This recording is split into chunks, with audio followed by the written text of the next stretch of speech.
give me 5 minutes. Okay, no problem.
Good afternoon. Hello.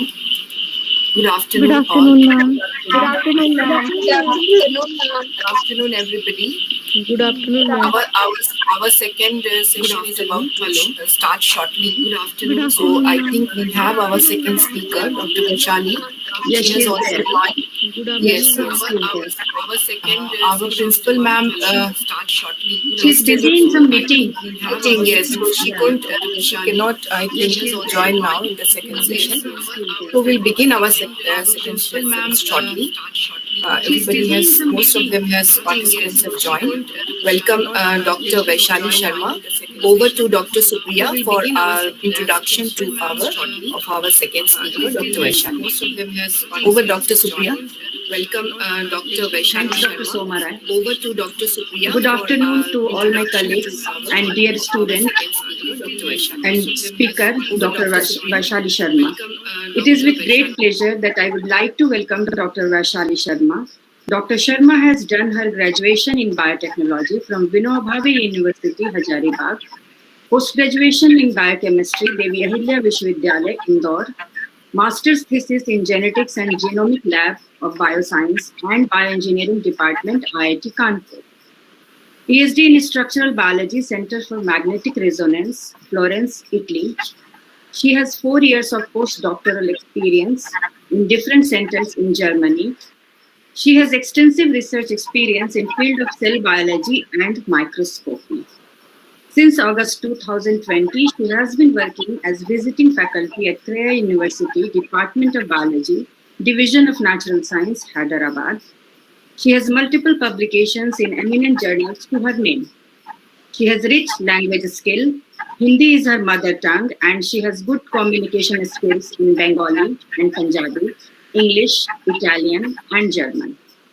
On behalf of Department of Biotechnology, Ranchi Women's College, I would like to extend a warm welcome to the daughter of soil, Dr. Vaishali Sharma. Thank you so much for such a kind introduction. I never had Thank such you. elaborate Thank you. introduction. Good afternoon, all. It's a very, coming back to home. Like I said, that my native place is Ramgarh, Kent. I have been born and brought up there, and I have been to Ranchi countless times. And like I have been introduced by respected ma'am, that my expertise are in mostly molecular biology, cell biology. I also had some chance to venture neurobiology when I was in Germany for in a cellular dynamics lab. So, having said that, Sorry to interrupt you, ma'am. yeah, I think everybody is audible. You will have to increase your volume, sound volume. Audible. I It think is it's audible, huh? Clear. audible. Sound is Okay. clear. Okay. let, Thank you, Vaishali. let me try microphone if it better if it is any better. Let me check. Yes, from my end, I don't know if it is happening to everybody, but from Can my you end, hear me better now? yes, yes, Yes, ma'am. ma'am. Okay, if this is better, then we will keep this. Yeah? Okay, ma'am. Yes, it's better. Okay, thank you. All right, then. Let me share my screen first.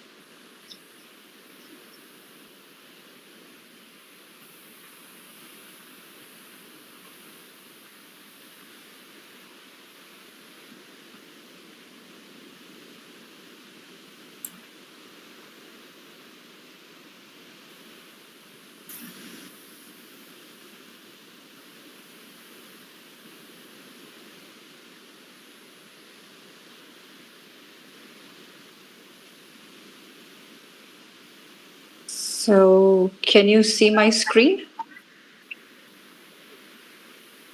Can Yes. anyone Yes, confirm? ma'am. Yes, Yes, ma'am. ma'am.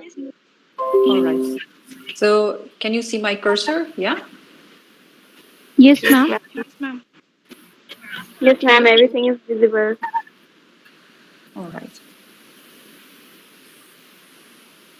Yeah, visible and audible. All right. Thank you.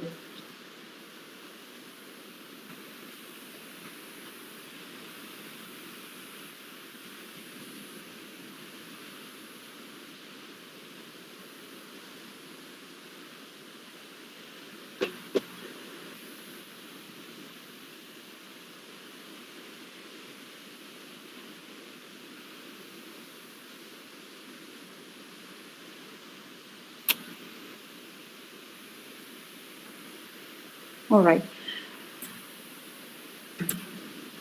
So today I'll be talking about the genetic medicines and corona in particular, and also we will know how are different types of other genetic medicines that are used at different stages of central dogma.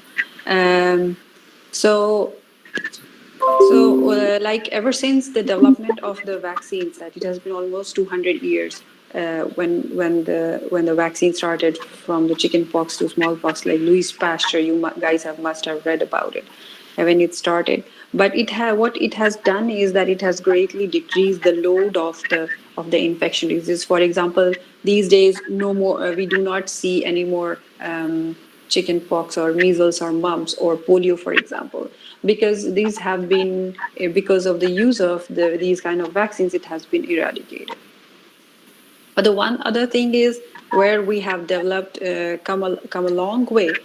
There is another thing that the world population has grown so much.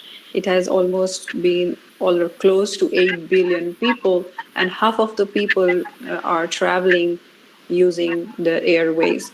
So which basically what I'm trying to say is that not only the population has increased, but the interaction also has increased. So there the contact between the people has increased a lot. So which gives rise to a situation where if there is a disease, it turns into a pandemic because there is a lot of the spreading is very fast, and that's what has happened in during the corona times.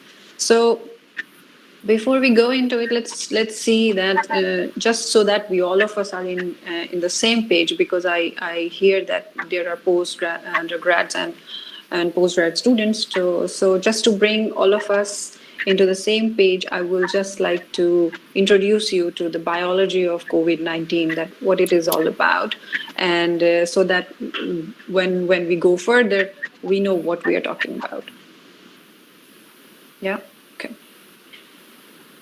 So, biology of SARS-CoV, what do we know about it? For example, how the infection happens, what causes mutations, why it is mutating, why we see different variants of these coronavirus, and what are we going up, where are we going up with vaccination, how these vaccinations are working. So a lot of questions and a lot of genuine concerns about how things happen in here. So if just hold on a second. So when we start talking about it,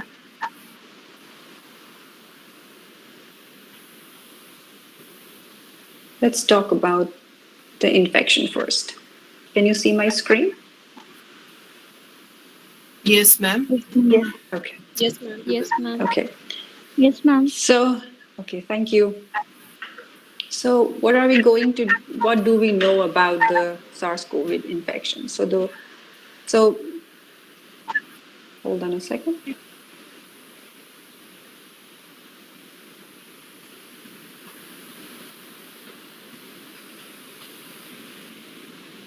Yeah.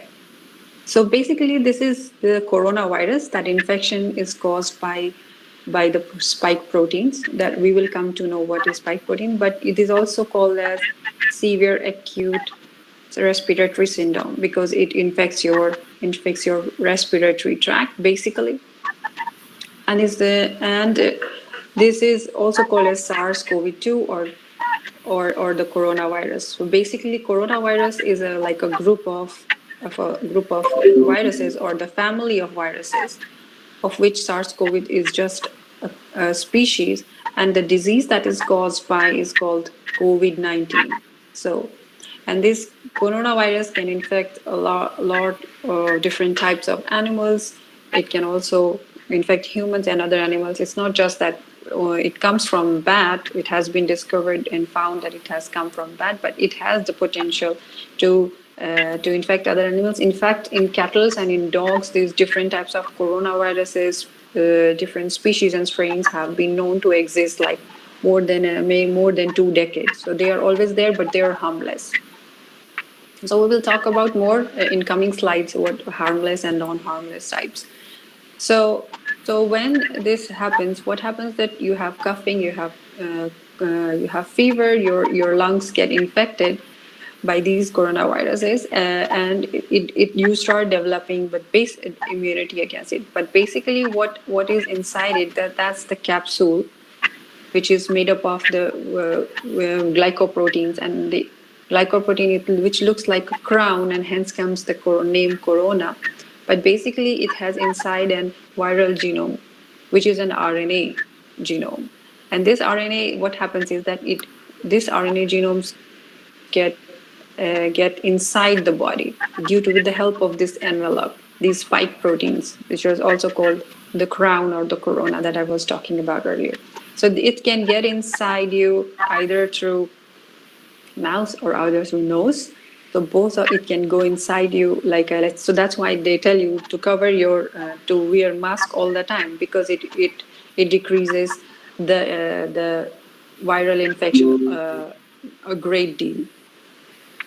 So once it goes inside, it reaches your cell, and then what these corona spike proteins, they interact with some specific proteins on our cell membrane. So our cell membrane has different types of cellular transporting genes and channels and ions, but then there are some also glycoproteins which just facilitate the uptake of any other glycoproteins, maybe similar opposite charge or just hydrophobic and a hydrophilic interaction. So there are some transporters that basically help these coronavirus to come inside with the help of. So basically, it recognizes this corona spike proteins that goes inside. So this envelope spike protein interacts with these special glycoproteins on the human or on the top of the human cells, and as a result, they go inside.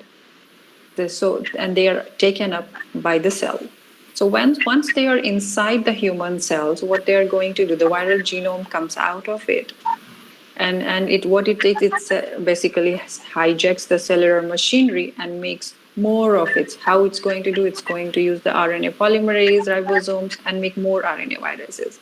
So then the RNA viruses, so from this we know that from DNA you make proteins, and then this how the packing material and the spike protein and also the DNA of the viral genome is also get replicated. So everything then gets packed into another type of another viruses, and this is how viruses replicate. And now a lot of coronaviruses have been produced, and now these have been released outside the human cells, and they will go to the different other cells. They will go to other cells and infect them. They will go out of the cell, out of your system or the person in concern, and they will infect others. So this is how the infection is basically happening. Whenever you have an infection, your immune cell response gets up. You get fever, you get cough. So it's nothing. It's like not like that. It's bad to have a fever and a cough. But the thing is that these are the immune responses, and we will also talk about that how these immune responses are covered up. It's a big discipline area, but we can squeeze it to see that how basically it is elicited and how immune response is generated because of this. So for now, what you have to understand is that because of this, the cell is in distress. The cell recognizes that there are foreign antibodies, and it starts making immune responses. So you get fever and you get cough. So fever is nothing, but the body tries to raise the temperature so that it thinks that maybe in higher temperature, whatever the outside pathogen has come, it will not survive, which is true in most of the cases. So this high temperature attenuates them. They die in a high temperature. So that's how the fever comes. So having a fever means that the body is trying to fight the system. So that's how it works that's how the infection of the coronavirus gets. Now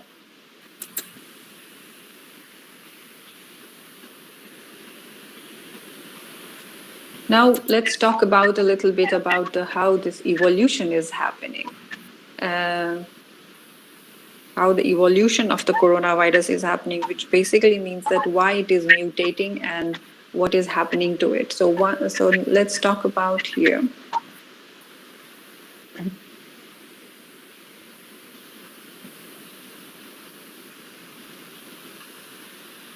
Sorry. So like I said, that how it is going to evolve. So your coronavirus, like we already know that it has a viral genome inside. So what does it mean? It means it will encode some protein to replicate itself or help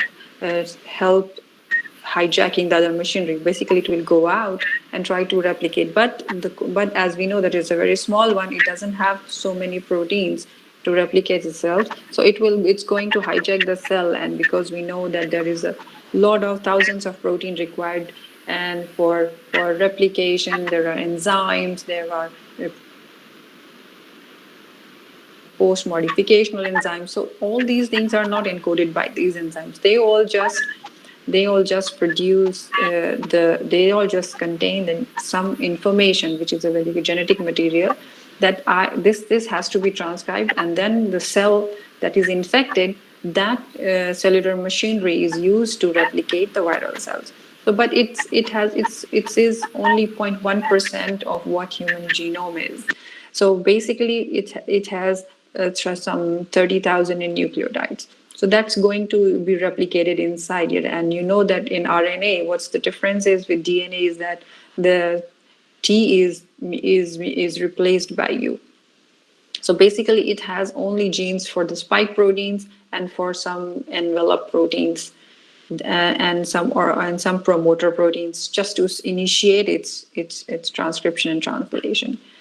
So, but when it is outside the human cell and when it is being taken inside by the cell, this viral genome we have already talked about. What it's going to do, it's going to replicate itself. So first it's going to make template, and from the template it's going to make more and more of its viral genomes.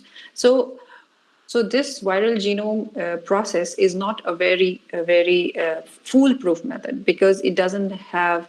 It's in first of all it's in hurry, and it doesn't care about it. So there are no what do you say, proofreading systems, and also the proofreading systems of some of our, for example, eukaryotic system, they recognize the template, and they recognize that what is a nascent and what is, they act on kind of double-stranded DNA, because they have to compare the two templates to make corrections. So since here it's just a single-stranded DNA, it's getting replicated, and in while replication in each division, there is a probability of, for example, 10 to the power, I think 3, that in every 1,000 and 10,000 divisions or copying, there can be one mutation. When it means there can be one mistake. So what happens here is either so whenever there is a change in whenever there is a change in original DNA sequence, we call it mutation. It could be either deletion of the, or it could be either addition of another. So something got substituted with something, or something new came up because there was, or something was got lost at all. So now what you have is, now since you have new places, new mutations in these point mutations, now when these viruses will go out, they are now mutated and they will start replicating.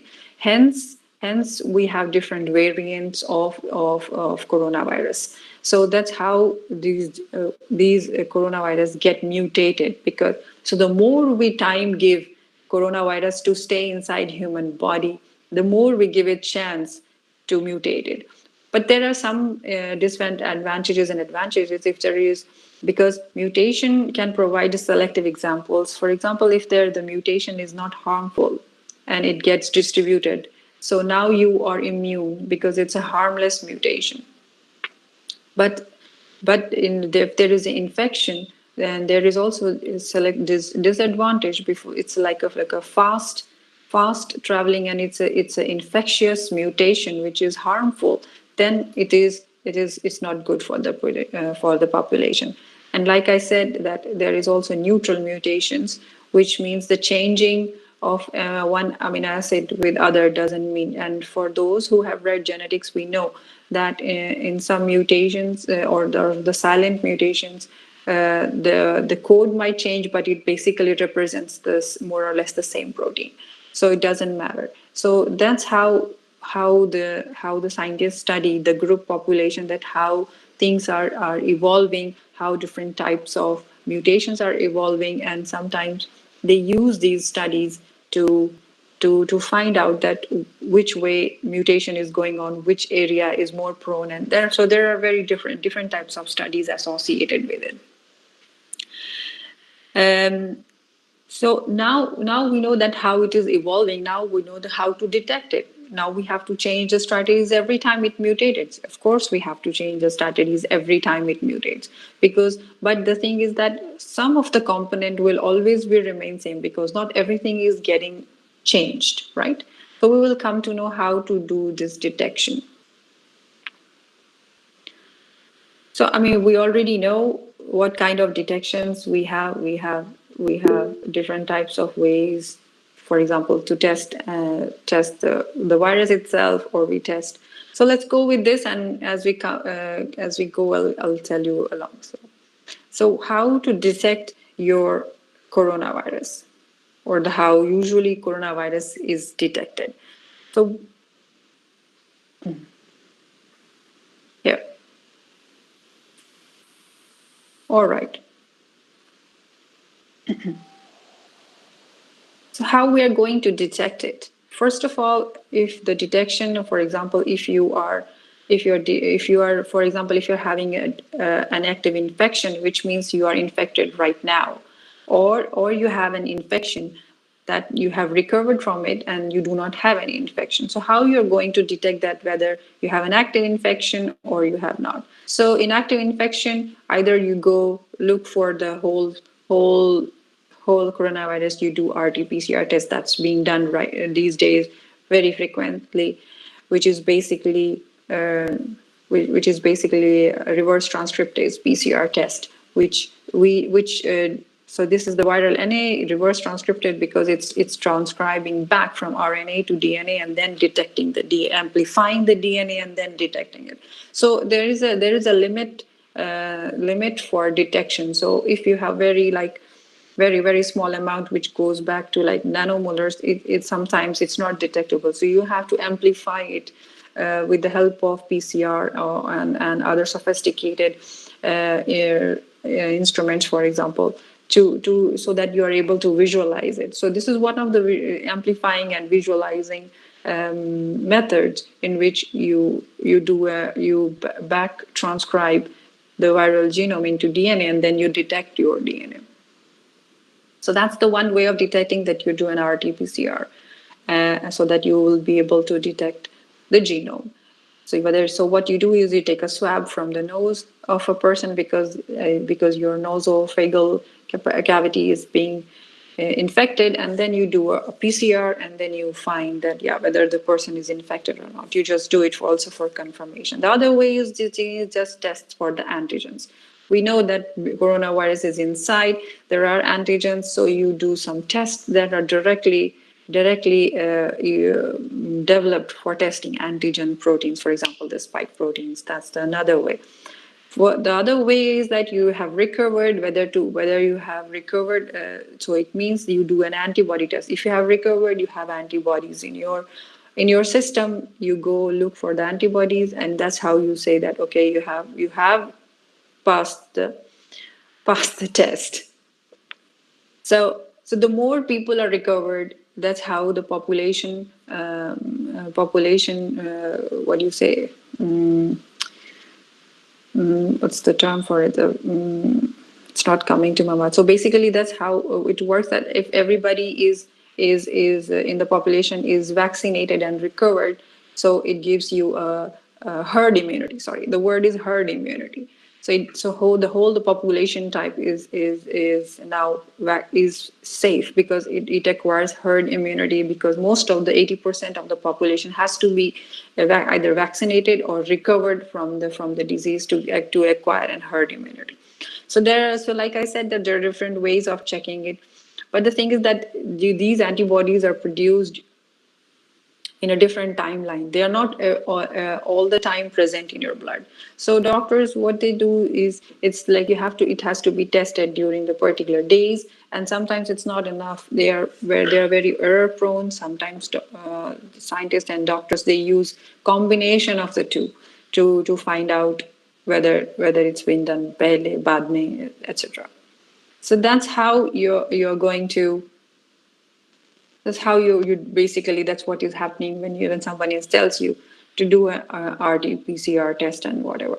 So basically, they are checking for the viral genome.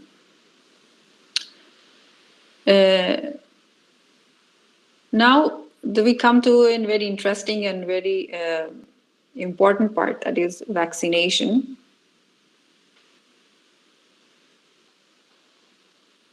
So why to get vaccinated? When to get vaccinated? How this vaccination is helping, and what is actually happening? So when you have infection, it's basically, like I said before, it's through the mouth. Your body has the coronavirus. It tries to bring an immune response. So basically, that immune response are got by these antigens, right? So what is an immune response? I'm just taking the liberty that not going into the detail of the immune response, but I would like to introduce it shortly. For example, whenever your body has, so there is a way of recognizing self and non-self. So you have so your body knows that this is me and this is not me. So how do you do that? So there are there are major histocompatibility complexes that are so if I will just skip through the details, I will say that there is a set of cells that recognizes that this is me and not me. And then if something comes from outside, there is a set of cells that recognizes it and tells them that another set of cells that and present them by engulfing them, or they present it to the other cells that these are not cells and they have certain shape. So basically the certain shape is your antigen. So the antigen antibody, you all know, work like a lock and key, and you have to close the mouth of the antigen so that it makes no damage. So what you do is you put a antibody in the mouth, or where is the interacting interface, so that it's not able to damage anybody else and anything else. It's not going to get inside. It's not going to. It will be recognized by macrophages, and it will be involved. So making an immune response can take like weeks, 2 to 3 weeks, because there is a backing of genetic shuffling, which I am happy to discuss later.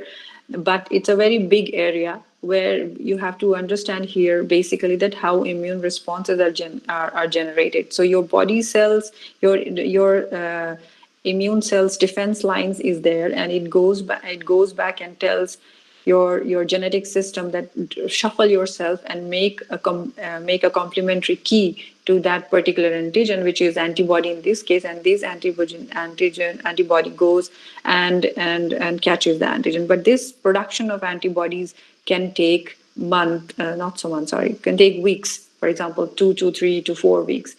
And sometimes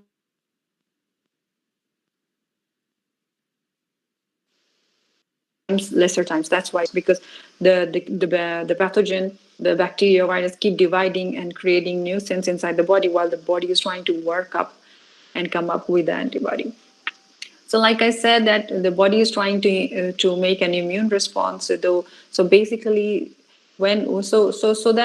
so every time body doesn't have to go through this whole process. There is a very ingenious way that we have developed. The nature has developed is that we have memory cells, which are beta cells. So these memory cells remember. It's like keeping in memory a set of antigens, and whenever the infection is back, it goes back to the liver, it gets stimulated, and then the liver starts producing more and more antibodies. Actually, these beta cells starts producing. But these beta cells are stored in there. So that's how it makes antibodies. And like you said, you can see here now the antibodies are attached to the crown spike proteins, and it's not able to attach itself with these glycoproteins, which basically pull them inside the cells. So that's how these antibody immune response works. And how you're going to do this. So what vaccinations are doing it is they are giving you this kind of false proteins, but these levels can the level of antibodies can go up. And so why the virus, when the disease comes, it causes serious disease. But what vaccines are going to do is they are going to give you either a false antigen, or not false antigen but antigen similar to that. So when the actual disease comes, you are already ready with antibodies. So that's how the vaccination is going to help you, and that's what that's what we have. We're also going to talk about in detail about the different types of vaccines and what do we have here today for the corona, just for corona specifically. So just to give you an overview, that there are different forms of vaccines that has been trained. First is the inactive whole virus, or you just give this antigens, or you give genetic instructions, which basically means that you inactivate the virus and you give it to the body. So since it's an inactivated virus, it will not replicate, but it has antigens. So body will recognize it and produce antibodies. Or you just produce these spike proteins in the lab, and then you give these spike proteins, you induce them. So the body will recognize these spike proteins, and it will make antigen against it. Now the other thing is either you give DNA or RNA virus vaccines.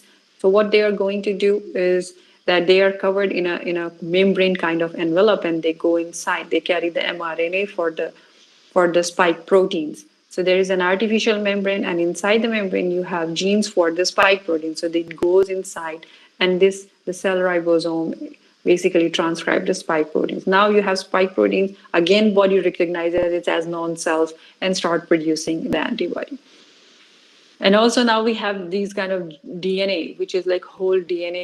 You send a set of DNA inside and not the RNA, which is inside, and we basically you need for, but to send DNA you need a vector, which is mostly adenovectors. We have adenovector here virus we are talking about, and then it goes back to again to produce spike proteins, and then hence you get the immunity. And the stronger response you have, the stronger immunity you build up. So having said that, let's talk about that how what are the different types of vaccines. Now we will talk in detail. Now, so I'm assuming that now we are in the same page. We know that how vaccines work and how it can be detected, why there is mutation, and we know our infection. So having said all that, I would like to go back to my presentation.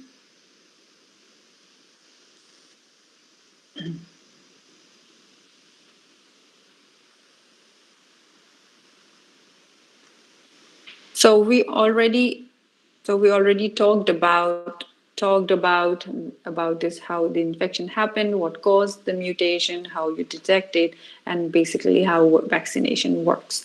So having said that, let's talk about the vaccines in more detail. So there has been like different, like I said that.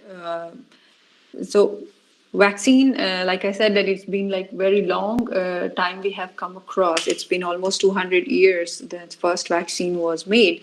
But I'm sorry about that. So there has been a lot of technology advancement where about how to make these vaccines, how to deliver them, how to check their efficacies, to reduce side effects and stuff like that. So basically, I mean, there is a whole division when you can talk about vaccines, but due to time constraints, we will be sticking to we will be circling around basically corona related vectors and corona related vaccines. So there the main two types of vaccines that I'm going to talk about is viral vectors and nucleic acid based vaccines. So let's see. Sorry. Okay. Yeah.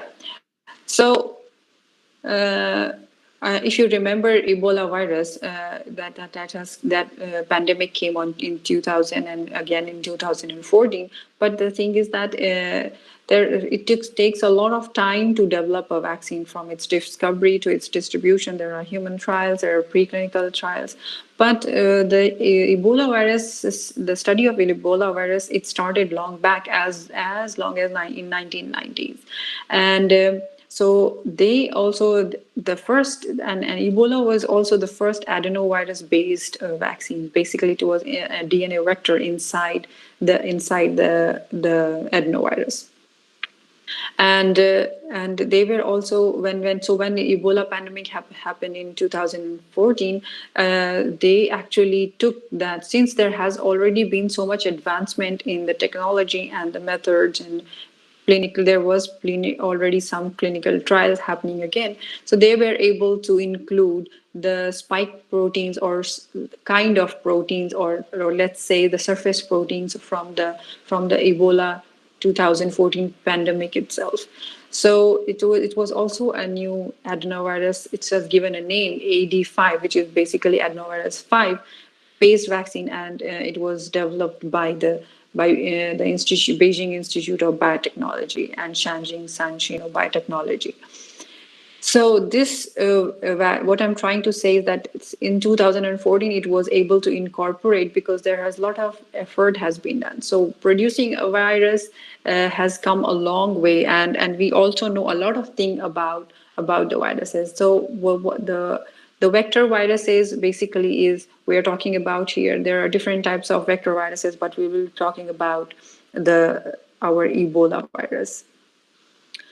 Sorry, adenovirus. So like I said, that there are different types of vector viruses, for example, measles, mumps, and vesicular stomatitis virus. So, but what adenoviruses are? They are non-enveloped with the viruses, and they have like this icosahedral capsid and double-stranded genome. So this is the like just to give you the idea of what kind of virus it is, and it's very common. It's the most commonly employed viral vector, and it has a like a very vast, huge amount of clinicals and preclinical studies that prove their efficacies and variety of against diseases. And and these viruses are used because they are able to induce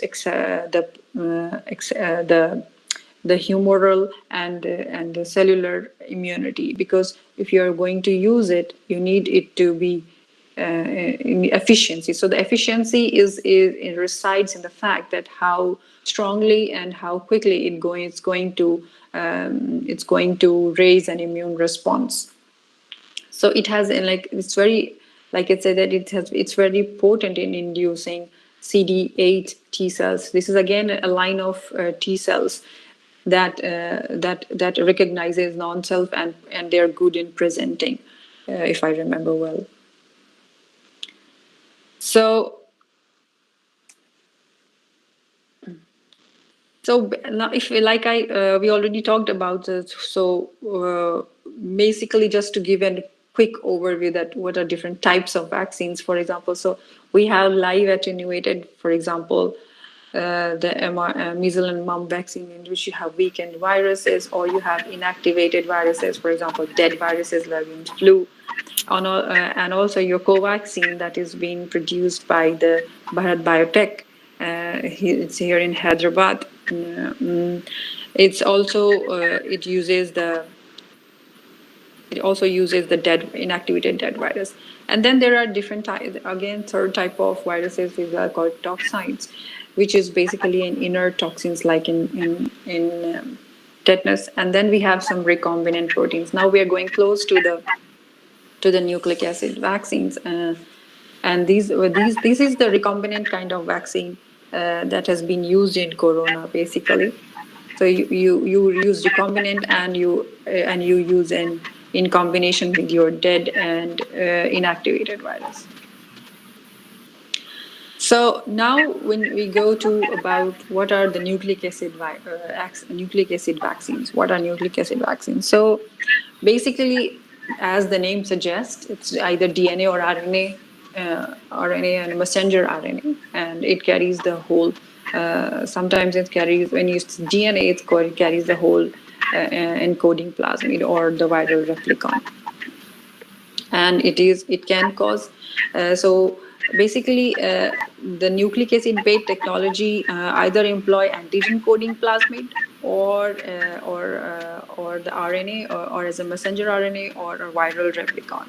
So upon the cellular take up, what happens is that it has the capacity to elicit humoral as well as cell mediated responses. So in your immunology basically humoral is the whole the immune defense system line on the blood, and cell mediated is like your CD4 cells and your beta cells and other major histocomplex complex. So there are two lines of cells. So I mean, you must have read about it if you have already done your immunology classes.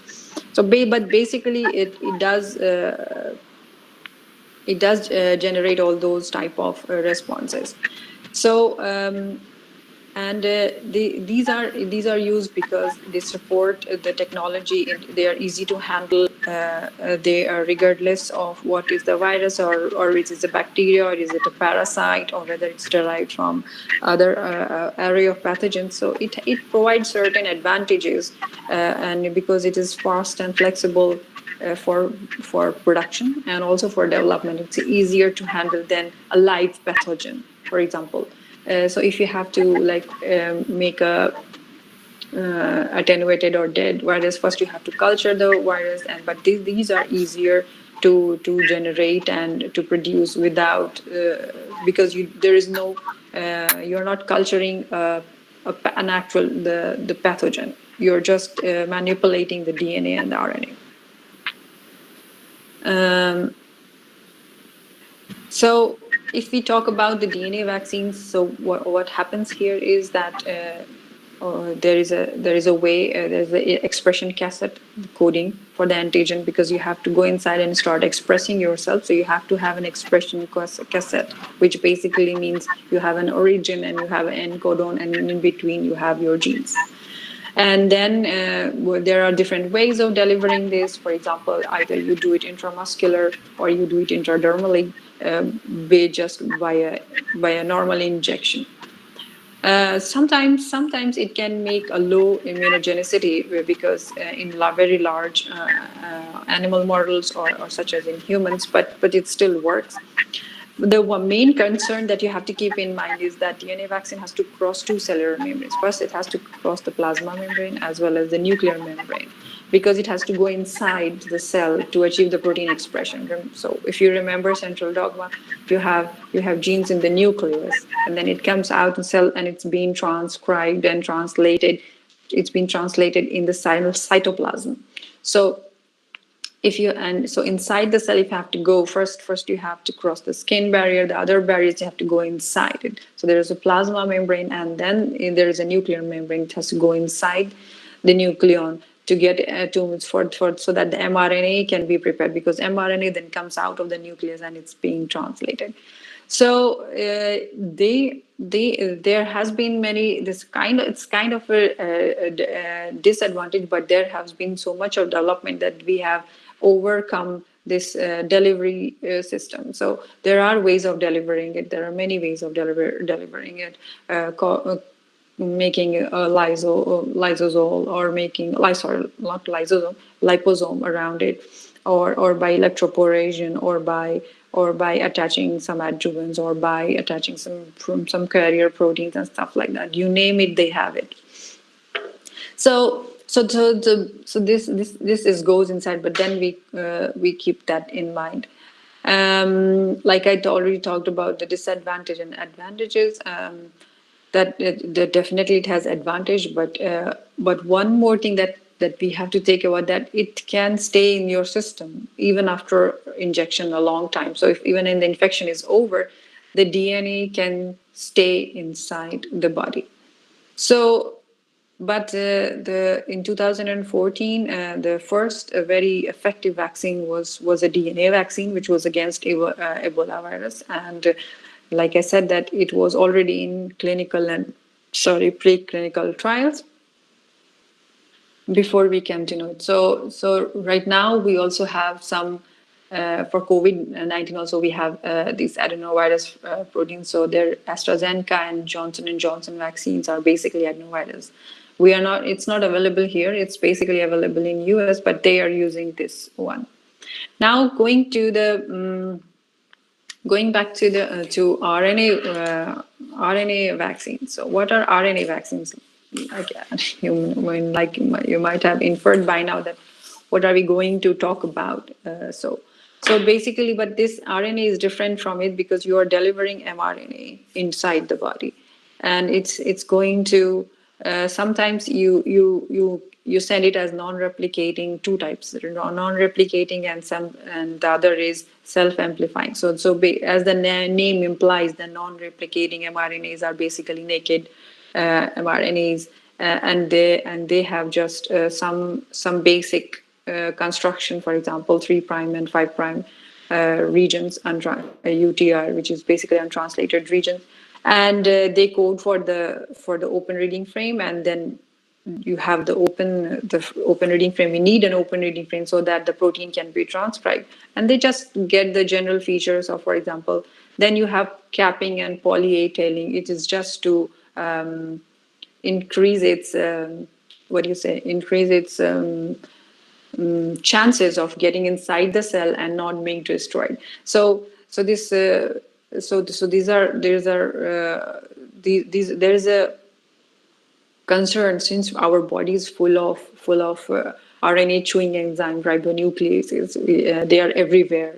Yeah, I mean, we have to do a lot of sterilization to achieve a RNA-free environment or an RNA-free reagent. They're very expensive because they are everywhere, and hence it is very difficult to keep these RNA vaccines intact, and that's why they need such a low temperature also, and the conditions to maintain them are insane. For example, the vaccines that's been Pfizer company, it's like goes to, I don't know, -80. You have to keep it in a -80, and that's how they're injected inside you. Basically, you get, for example, shot by liquid nitrogen, or a little more than, but yeah, close to it. So, and then there we have these self-amplifying. So the difference between is that they have they have again an extra 9 to 10 kb. They are larger. They have their own system, as the name implies. They have to go and they self-amplify, and they are not going to use the. I mean, they are going to use the cell machinery, but they are self-sufficient in a way, kind of.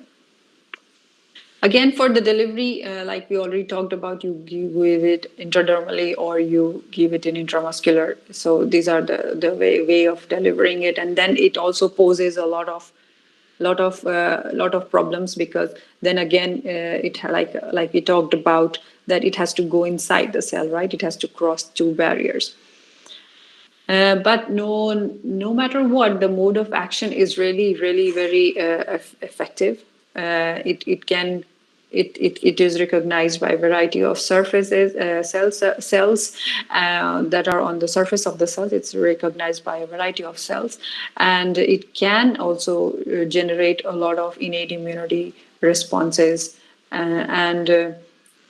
For example, like I said, that it, in addition to, so different types of new DNA and RNA, they both can catch up with, interact with different types of cells. So, for example, here, in addition to CD8, it also has CD4 T cells. It has the capacity, or rather, CD4 cells.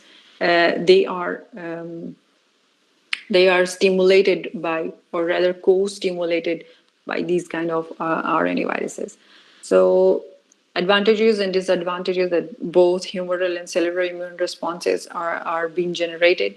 But like I said, that it's not, you cannot be used for a broad range of prophylactic vaccine, because it has certain, it's used under physiological conditions.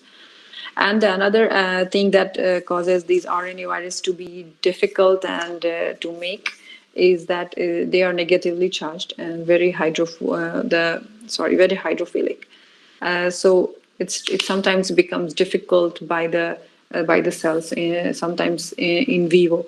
So there are examples when they also have tried in dividing cells outside and then put back the dividing cells back into it. We'll talk about it in a little later. So this is what I'm trying to. Oh, sorry.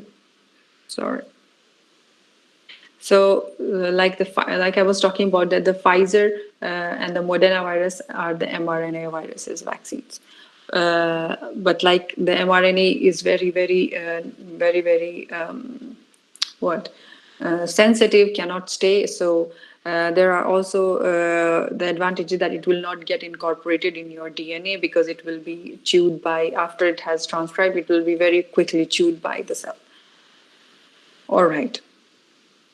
Now let's having said all that, we will just take a quick look at this video just to refresh our memories and understand that how these mRNA vaccines are working.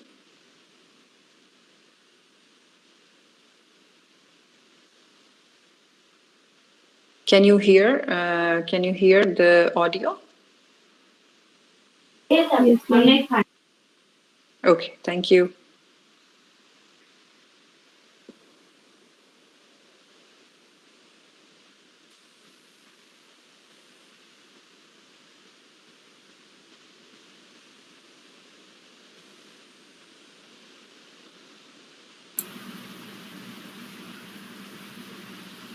Ma'am, the audio is not audible. Yes, ma'am. The video is not Yeah, ma'am. audible. You cannot hear the audio? No, Yes, ma'am. ma'am. Hear the audio. Okay, hold on a second. I think I know what is the problem is. Just bear with me.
Can you see this? Yes, ma'am. Yes. Yes, Let ma'am. let me know Yes, if you can ma'am. hear it. Can you hear? No, ma'am. No, ma'am. No, ma'am. Again, it's not audible. Usually when we start presenting, it says that use the computer sound. So I am not getting that option here. I think that is the problem. English is audible. Sorry, someone was saying something? Ma'am, your voice is audible. No, not my voice. The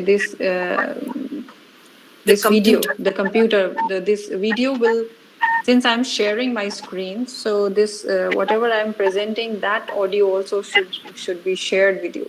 So usually On in the Zoom, laptop, on the laptop, you have the speaker volume. If you could increase that, no, right that's not side the problem. speaker volume. No. No, that's not the problem. Mm, let me see.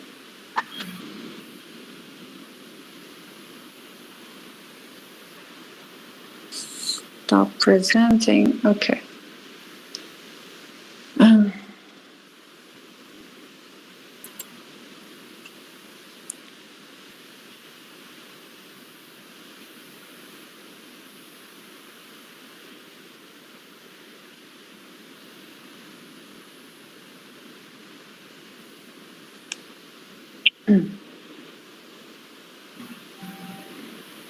लेकिन 6 second के लिए दूसरा चाली मिसाल एक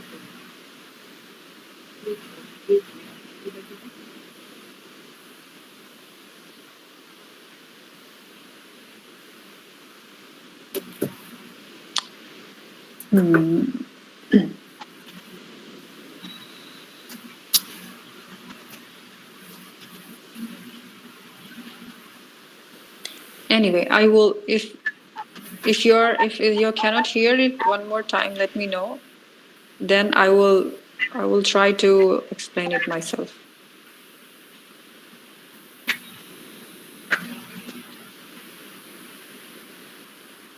Can you hear anything? No, ma'am. No, ma'am. It's not No, audible. ma'am. No, ma'am. No, Okay, ma'am. no problem. Ma'am, Yeah? actually, the thing is that when the presenting screen, the audio of the presenting screen is not audible every time. It's not the first time. It is the problem of Google Meet that it won't be audible. If anyone is presenting screen in a video form, the audio is not audible. I see. Ye- Okay, that's a problem. Okay. Yeah, because I remember in Zoom or in Canvas when I try to when I want to share a video, the video there an option comes that click that which says that checkbox that your whatever is video it will also go to the audience. But anyway, it doesn't matter. No, it's not a problem. Don't worry. I'm going to explain what he's basically saying, and I'll be saying to you. And if you have any question, just stop me. That okay, we do not go back and say it again, or if you don't understand anything, okay. All right. So basically, oh, sorry, anybody? Okay. So basically, uh, so whether these vaccines are safe or not from traditional ones. So, like I already told you about that how the immune system works. So the virus enters your body. It goes into this. It goes into your cell. It injects your DNA. It injects its DNA, and it's like the blueprint. And basically, we all know that it contains the instructions to to make more copies of the virus cells. Yeah. So now these cells will produce more copies of this virus. But now our body has a defense system. So the immune system, whatever, if any pro, if any bacteria or virus approaches that do not belong to our body, that I was talking about earlier, that you have self and non-self, then what these cells do, they they go and the antigens are presented to them. It's a little difficult to hear and talk at the same time.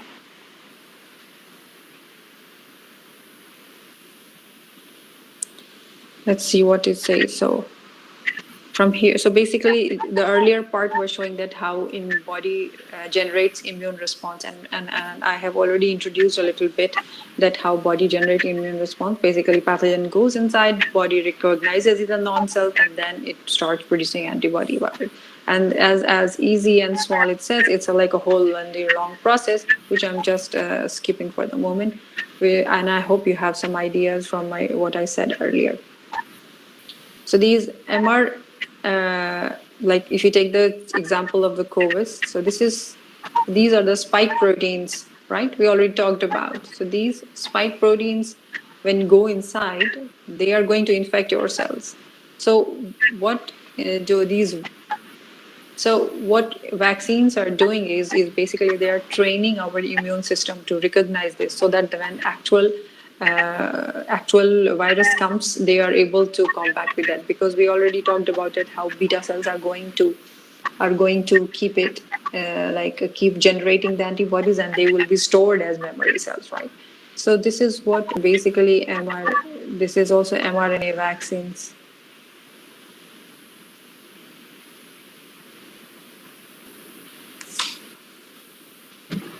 So So what we do is that we just isolate the RNA part. Just hold on a second. I need to turn my phone off.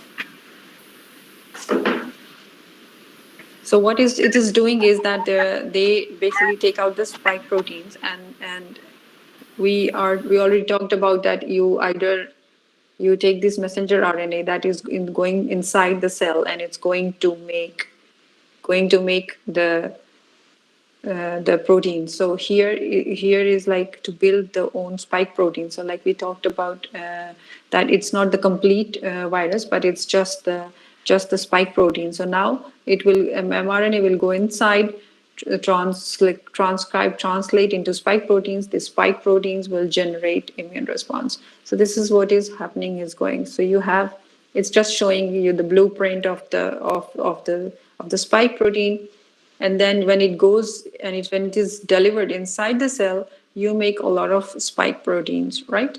So this is what, when you have this, then your immune system comes again, recognizes it, it's non-self, and then it starts getting stimulated, and it start all the clonal selection process and all the formation of antibody and its storage kicks in, which can take which can take 2 to 4 weeks, like I said. So now when uh, when after this whole process, you're left with the B cells, like I said already. So there are certain advantages. These are fast to develop, easy, and difficult. Like we talked about, that they're difficult to develop, but there are some side effects also. So there are some that side effect is that we can get a little sick from it, because basically it's generating the immune response, but you will not definitely get corona out of it. Nobody can get corona when they are injected with the mRNA vaccines, because it's not the whole protein, it's just the spike proteins. Corona is caused by the whole virus, and the way it starts replicating it. So even if you have this spike protein, there are only spike proteins that are being replicated. So the system is not getting inside your cells and hijacking the whole system. So that's the thing that I was wanted to highlight. Okay, so since it's not working, it's hard to listen and talk. Maybe I'll just stop sharing this one. Okay. So having said that, let me try and share my presentation back.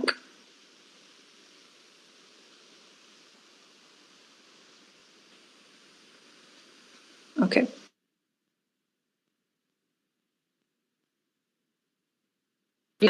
Now what we are going to do is we are going to the different types of vaccines that are available in market here. Like now you know that you have adenovirus and you have DNA virus and you have RNA virus, and how they're working.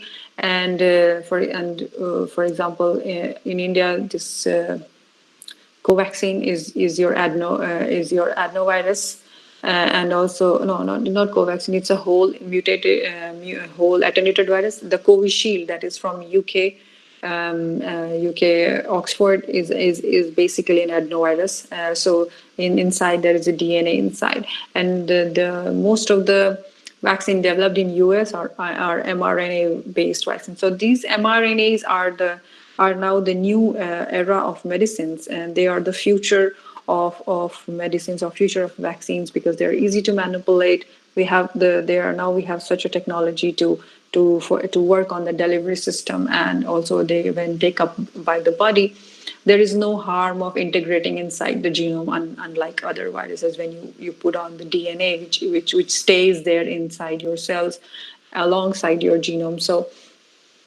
there are pros and cons. Like for example, they cannot be used in dividing cells. You have to go give it to the non-dividing cells. But then there are other types of viruses that you take it outside. You put it in a stem cells, and then you put them in them, and then the stem cells divide, produce more of it. For example, RBCs or other types of blood cells, and then you put it then back into the system or the subject you're talking about.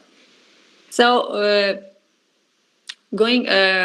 after we have that, I would like also to brush up with you all a little bit about. I hope I'm not going above the time. A little bit about Soma. Can you help me on that? Am I going? How long do I have? Sorry, I forgot.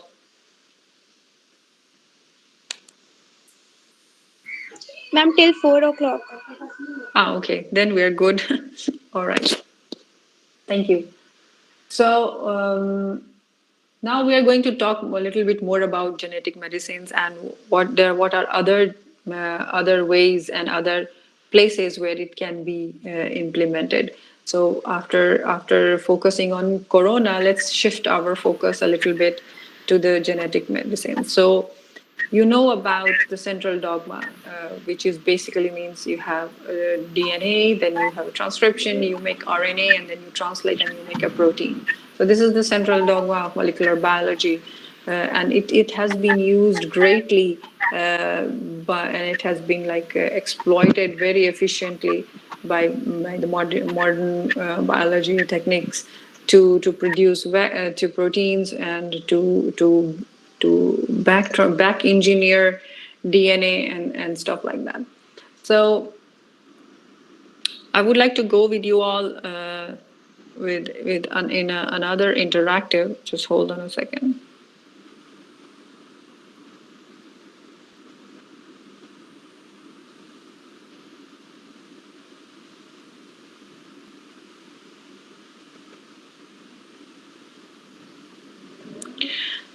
So, are you still? Are you still? Can you see my cursor, or you're still looking at the presentation? No, we can see the cursor. Ma'am, your cursor So is you can, It's visible. so you can see this central dogma in genetic medicine, right? Yes, ma'am. Yes, ma'am. All right. Yes, ma'am. Okay. All right. So, having said that, now we are going to. There are different types of very interesting cases that we are going to study while we are going step by step inside in the flow.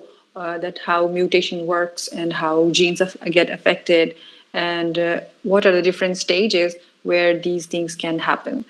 So, for example, here inside a cell, we have the cytoplasm, you have nucleus, you have a DNA, and then so this DNA? What is the DNA? It's basically it contains around our DNA contains about 20,000 of genes. So what are it's going to be happening to these genes? They are transcribed while there are errors while transcribing. So what kind of therapies you can do on a large scale? So let's take a look at the CRISPR-Cas case, for example, here. Oh, sorry, you are not able to hear it, right? That's a bummer.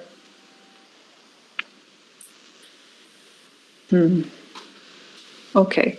So this interactive video has a very lot of videos from the scientists. For example, here is our the Nobel Prize winner Jennifer Doudna, which she got the yeah. Hi, Vishali. Vijayata here. Hi, Vijata. Hi. You select when you are presenting your screen, you select Google Chrome first. So hold on a second.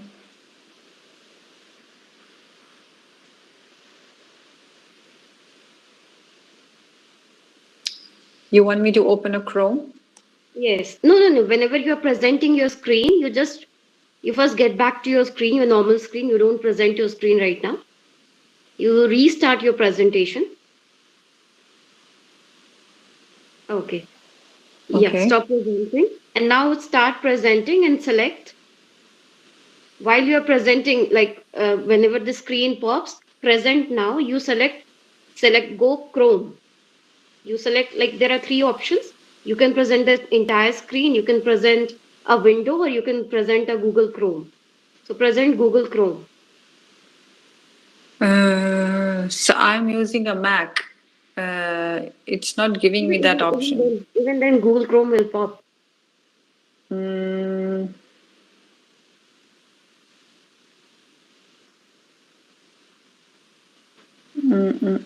Entire screen, a window, and a tab they are showing. Window and tab only. Yes, these three I have. Ma'am, Vaishali, ma'am, do you have any of these three? Your entire screen, a window, a tab. And You open a tab. In tab, they are writing best for video and animation. Yes, yes. You So, open the so, tab. so that's the thing. I'm not getting that option. All I'm getting is your entire screen. That's it. Okay, that's the problem. That's the problem. Yes, yes. Here Mm-hmm. we can see these three options. One tab is there for best for video and animation. Okay, maybe I started with Safari. Would you like me to like unjoin and join via Google? If it is Let's not try that. taking too much of time, you can do that. Okay, It Yes, will let's be let's beneficial try. if you can see the video. Yeah, let's try this then. Let me Hmm. see if it works. Yeah. the link will be the link Yeah, yeah, the same. It I link will be will be the same. same. Yes, Yeah, it will yeah, be yeah. same. Let me see.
Okay, I got the option. Can you see this? What are you look? What's my screen showing up?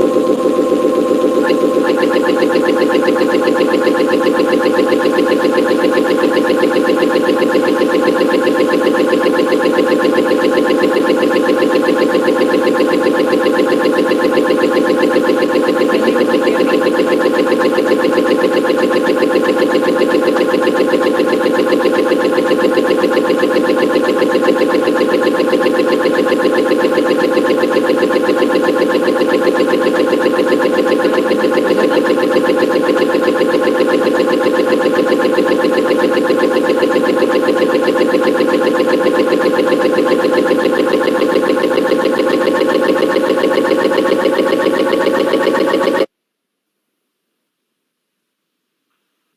The sound was echoing a lot.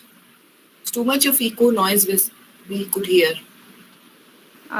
Okay, because mine was not at all. I couldn't hear you. Now I can hear you. While I started presenting the tab, I was not able to hear. Let's see.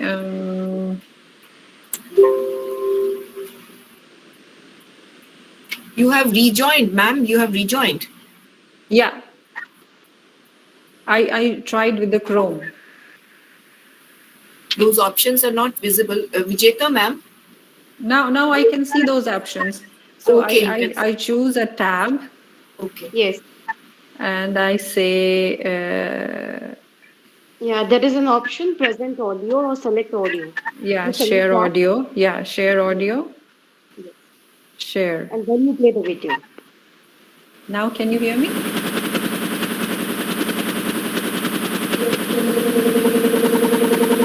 you hear The me? sound is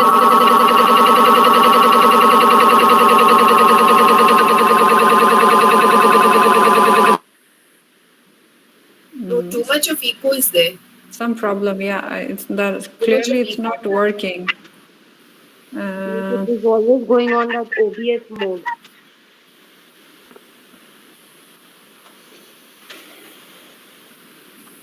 mm, I think we should continue. We should not complicate things. Then, right? yeah. Okay. So what I can do is that I will be sharing the link to this interactive video, and then all of you can go through it yourself and listen to the videos. But we can still talk about it. What Yes, is that common group we have formed, you can send the link over there so Yeah, that we can. I can send the link over there, and yeah, and basically also there is some work activity because this is a lecture come workshop also. So I have also an activity for you. Before that, also you have to listen to a video, which you can do it as a homework, and then you can write back to me. Or so you have to listen to the video and then answer the questions and submit to your teachers. That you can do that. And then if you have any other question, you can email me about your queries. But before that, let me, I don't know what to do. When I try sharing I get the options. When I try sharing, it goes into some strange mode. Anyway, okay, so let's do that. Let's do that. We just go through the different types of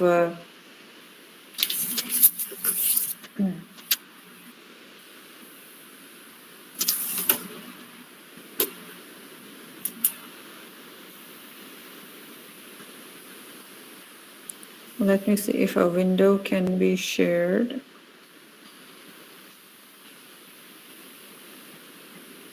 Okay. Okay, so you can see this, right? Okay.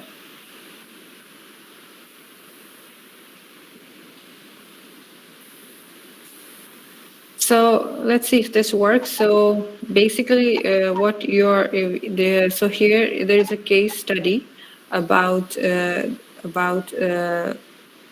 rare genetic disease which is called LCA, Leber congenital amaurosis, and it affects few newborns, like in like 100,000, only 2 to 3 newborns in 100,000, and it basically causes blindness in the birth. So what actually happens here is that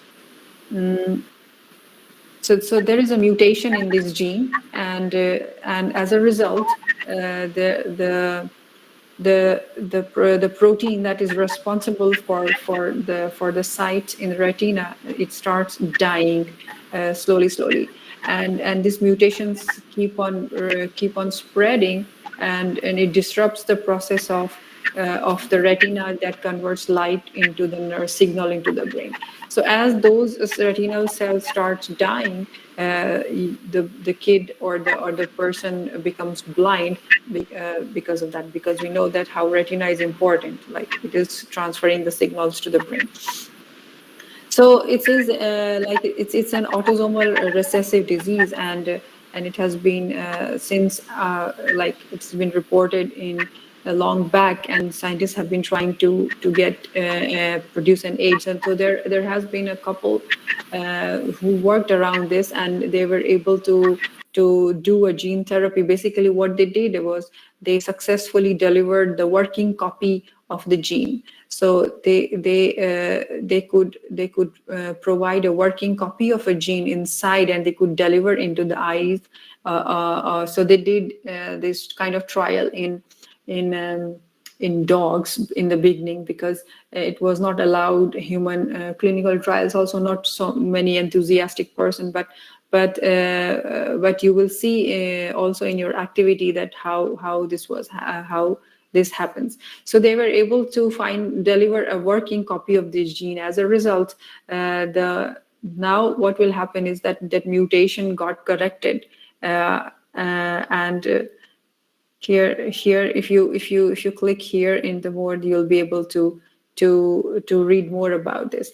So what they did is they replaced the mutated version of the gene with a correct one. So that's how there is one way of doing it, that how you introduce a correct copy of gene in the genome. Then what happens as you go inside, we know that there is DNA translation happens. There are a lot of like a lot of enzymes that are involved in translation. There is polymerase, there are like proofreading enzymes, there are like correcting enzymes, and then there are like recognizing enzymes, where to start, where to stop, whether it is the methionine in the beginning or it is methionine in the between. So you have to also differentiate between, because methionine is always the signal that starts the protein replications. So you have introns, you have exons, you know that the exons are the non-replicating part and introns are the working part of the genes. So then here comes this some kind of genes where basically which are also called like their mutations can happen at the replication level. So what happens is that there is no gene replicate. There is no, if you have for example polymerase, but you have a repressor sitting on the promoter. So basically, let me introduce you that if you have known that how gene replicates, you have a promoter region, which basically a promoter comes here. This is a very simplified diagram, but there are many other proteins, promoter associated protein. Then there are like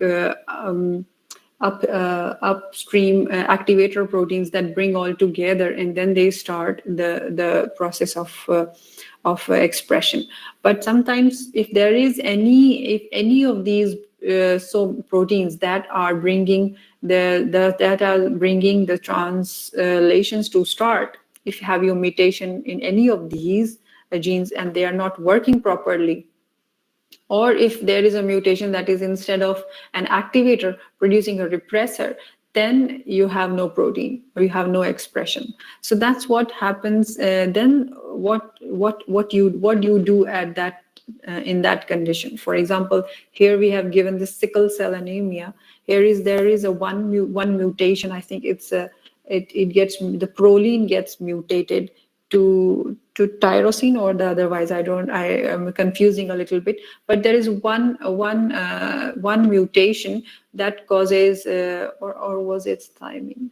Anyway, so basically what happens here is there is one mutation that causes the sickle cells of formation of sickle cell, or the structure of the protein or the tertiary structure of the protein goes to a deformative state, and as a result the whole which goes formation of these RBCs are not lose their flexibility, and they can stuck in the capillaries and start forming clots, etc. And also it's not very efficient since the surface area decreases, it's not very efficient in exchanging oxygen with the blood or in the lungs, so that it also get less efficient at the lung blood interface. So what can you do in this case? For example, here, like I was trying here, that here's your the whole this leads to the formation of a normal hemoglobin in sickle cell anemia. And if you have a mutant hemoglobin, so if there is a normal blood flow, it will keep on going. But if you have these elongated cells, it's going to stick there, and it's going to cause the blockage. So, and also it is not good because it competes for, it is not doesn't have the higher affinity for the cell. So So what can be done about? So now you have to correct this mutation. So again, you have to deliver a correct copy of this gene so that the production of the normal gene gets back. So again, here in this case also, where this is called genetic, sometimes it's called genetic switches, because you're going to switch on and off, because these are the activators and repressors that switch on and off the coding sequences or the regulatory DNA sequence of this. So scientists have explored, found a way to exploit these situations, exploit these switches basically, which turn on and off of the gene expression, so that they can, if they can. So now this, since this protein was not formed because it was being turned off by some repressor or a protein or some mutation, now it can be again turned on. So basically there's nothing wrong with the gene itself. It's just that the upstream elements are not working. So this kind of, in this kind of situation, there is a possible that you can manipulate the upstream activator and repressor, or the switches. They are called very commonly and popularly, and you can turn it on. So the sickle cell disease is one of the example of these things. Now, if you go further, when we, that RNA transcription there is a lot of splicing occurs. So when RNA is transcribed, it's spliced, and then there is a capping and tailing, and then it goes out, because otherwise, the moment RNA goes out of the nucleolus into the cytoplasm, it's being eaten by the RNA's nucleases, by the RNA nucleases. So it's very nascent. It is being designed to act like that, because it's going to produce very less amount in very short time. It's going to do its work, and it's going to shrink and disintegrate. So what happens here is that sometimes you, as I told you, that you have an exon and you have an intron. So basically, you have introns that makes the gene, and you have exons outside that door. So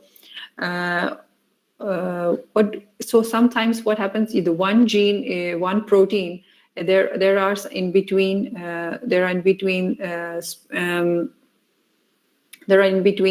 like non-coding sequences. So for example, if one protein codes for example 1, 2, 3 patches, so, and one of your protein, for example, codes for a triplet, and the triplet has gone wrong, so what it does, it's going to skip that, and then it's going to produce the protein. So what will happen, that you will lose a part of the protein, but you'll still have some form of protein which is functional in some form. It will not be fatal, but it will not be perfect also. So that kind of this calls, like, for this happens in muscular dystrophy, that this is called like the exon skipping case. For example, if for example here you have a normal RNA transcript here. These are your introns and these are your exons. Sorry, I think I might have mentioned the other way. So when what you're going to do is you're going to splice these introns, take it out, put them together, and these are done by different kind of enzymes, and then it gets translated and you have a functional protein here. But if you have a mutation, for example, and this mutation is lethal, and then if you go slicing, there is a mutation, it's possible that it will prematurely, the translation will end prematurely, and there will be like severely deformed protein or absent at all. So what these anti-splicing RNA signals, what they do is, if you know exactly where the mutation is, because I mean, first of all, you have to, of course, the scientists find out that where is this mutation is. They sequence the gene and they find out that what mutation is, because then you have to reverse engineer these special antisense RNAs so that they go and sit over there. We know that the RNAs and DNAs are complementary to their strands, right? So not the single strand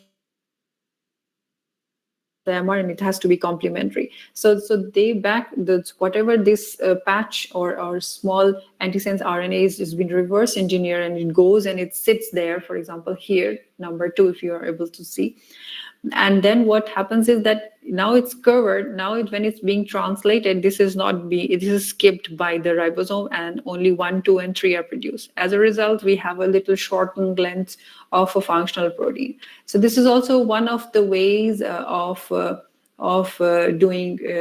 working, especially with this muscular dystrophy that we see. So not and so that people, because people suffering from this kind of dystrophy are not able to walk. Sometimes slowly they since they have this dystrophy, they can also the diaphragm can stop moving and they can stop breathing at all, and that's how they actually die, because the muscle stops working. Every like system shut downs because all the muscles just stop working.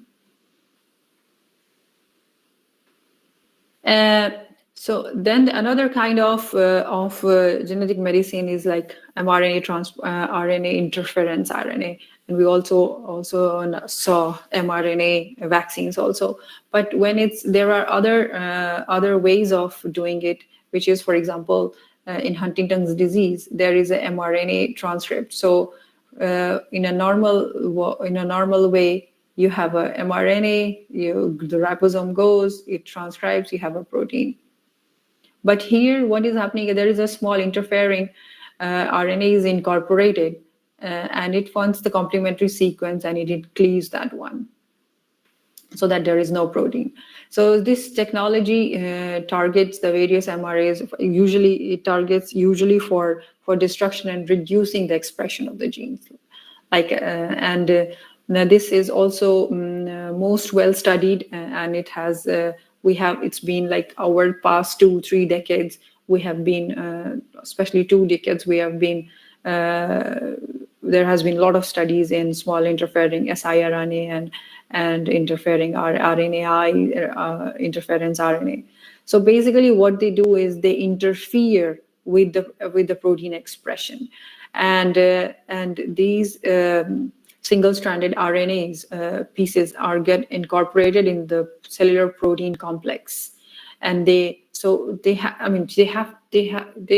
you inject a single-stranded RNA, it's not going to go inside itself. So they are administered along with some guide mRNA sequences or some guide proteins, so that it knows where to go and sit, and then it matches itself and basically cleaves that. So that is another example of this, and also there can be many things that can happen in during the translation. So translation is, as like I told you, it's a very complex process. This in mRNA is coded into amino acids, and your protein is being formed. So it could be something can go wrong while translation. There could be something. So if just to bring you all in the same page, the thing is that when translation happens, you have ribosome on your mRNA, and then there are some proteins called as tRNAs that bring the amino acids along with their codon specific, and they bring the amino acid to the ribosome on the entry site or the P site, and then they are they are transferred to the peptide site, and the peptide goes, and these transfer tRNAs, they leave the ribosome from the exit site. So this is a very orderly. So there are around different 50, 100 different kinds of proteins that are involved in bringing. So basically, there is a pool or slurry of these tRNAs along with amino acids that are running around. So they come, and since there is no complementary attachment, so they go away. If there is a complementary attached, they stays there. So and then the ribosome goes further, and that's how it keeps on adding and finding new how the chain grows. Okay, so a lot of things can go wrong here at the polypeptide. It can go wrong. This is just to tell you that what mRNA is, what ribosome is. It's just tells you more information as you go through this interactive session. interactive media. So then after this protein has formed, there comes the protein processing. There is a lot of thing going on post-translational modifications, for example. So a lot of things can go wrong during these modifications also.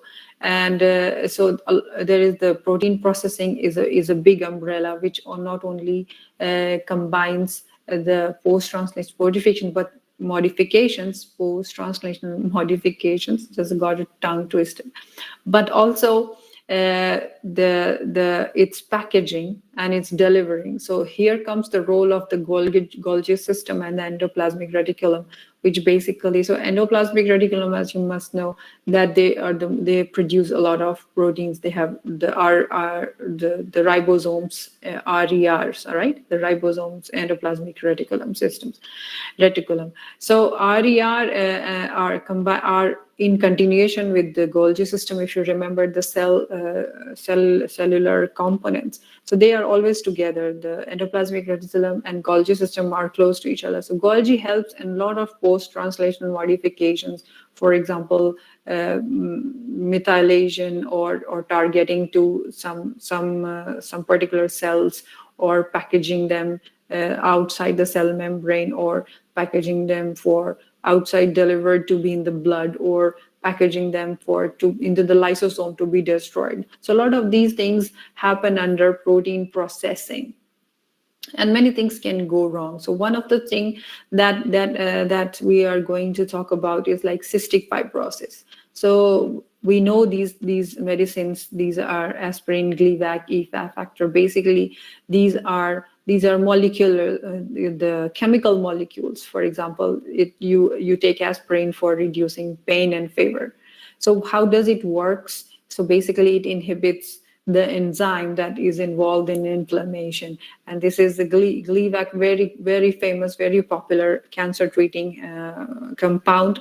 And it inhibits the protein that is abnormally active in form of leukemia. So in leukemia, like you have some what you can signature proteins that got activated, and they go and they attack those kind of, or inactivate those abnormal proteins, so that they don't spread and they don't lead to the spread the infection to the adjacent cells or something like that. And also you have EVA factor. It is also it's basically causes it is also one of the cancer drugs, if I remember. It increases the secretion from the chloride channel.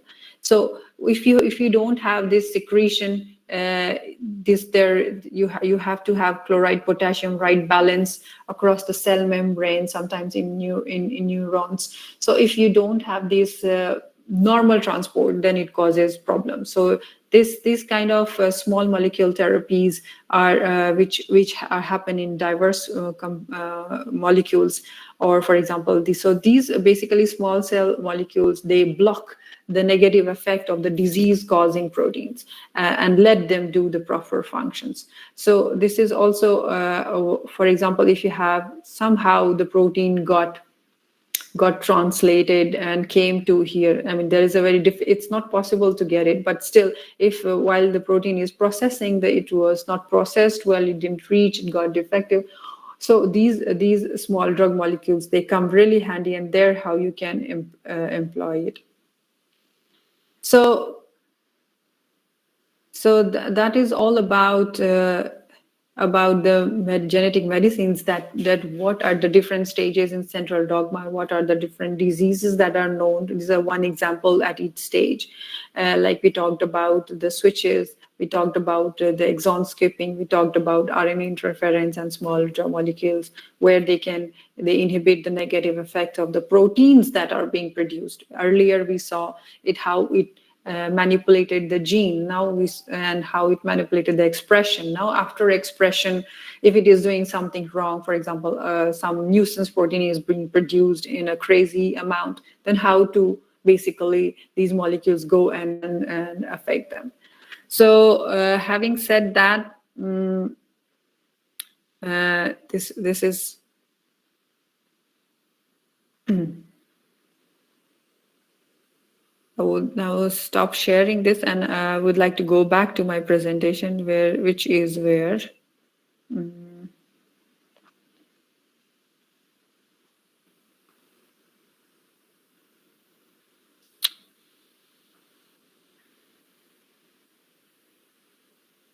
Okay.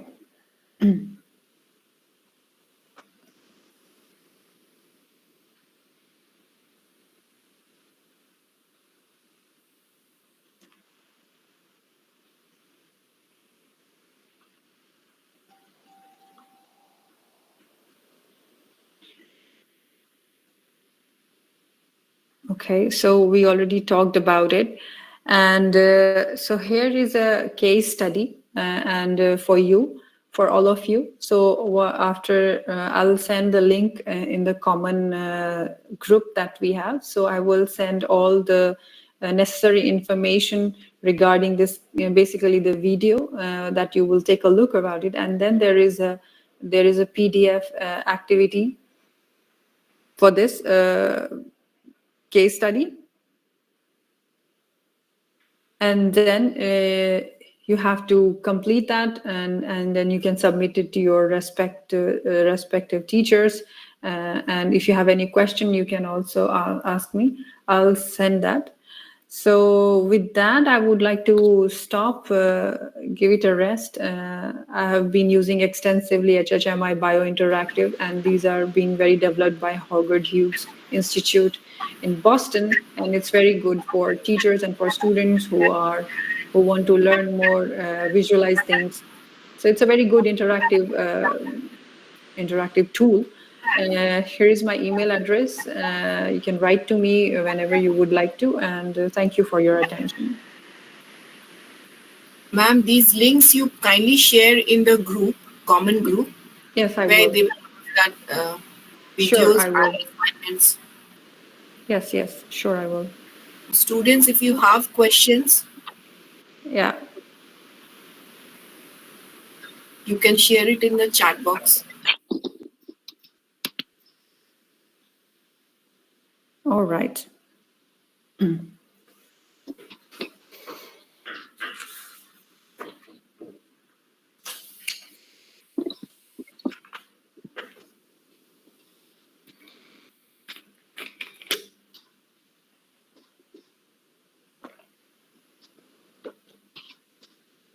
You can directly ask ma'am or share it in the chat box, the questions.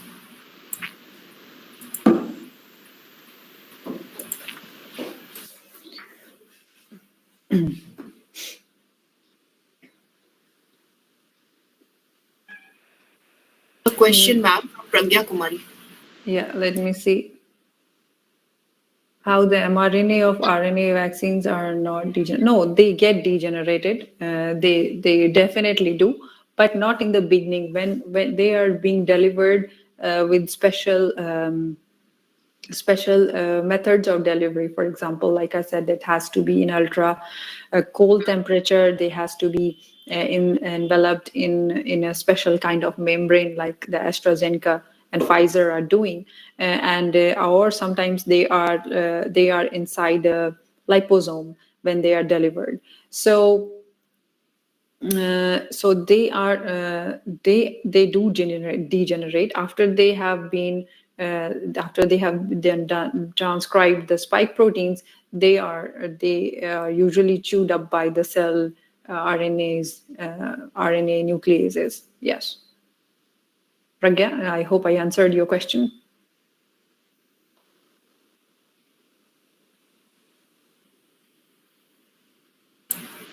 Any other questions, students?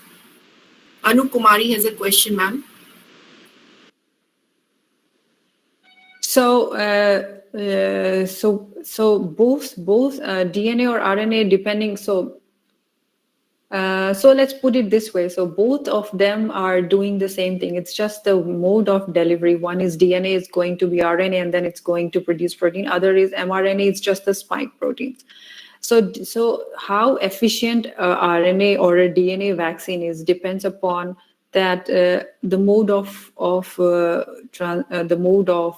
delivery, that how it has been delivered, so if you remember that there are different vaccines in market, and there are some are mRNA vaccines, some are DNA. Among mRNA vaccines, there are some difference in efficacies. So these comes with the studies that how efficient a vaccine is depend upon that how well it is being taken up by the cells, and how sharply it can elicit an immune response.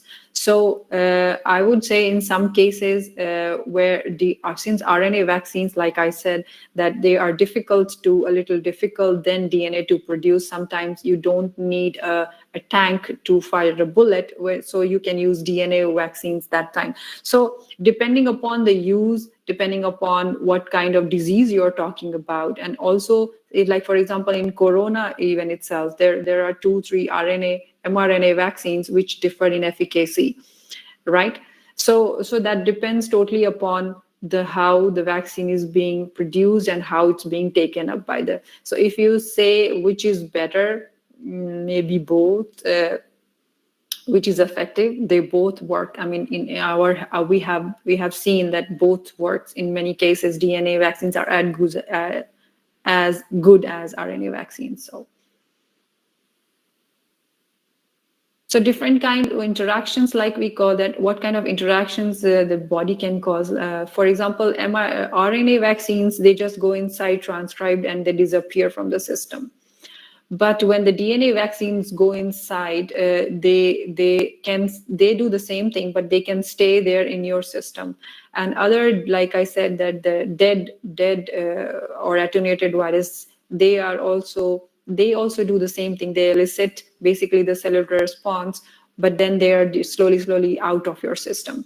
So if that's what you wanted to ask, that what kind of interactions is caused by, I think what Pragya, have I answered your question? I hope. Let me know.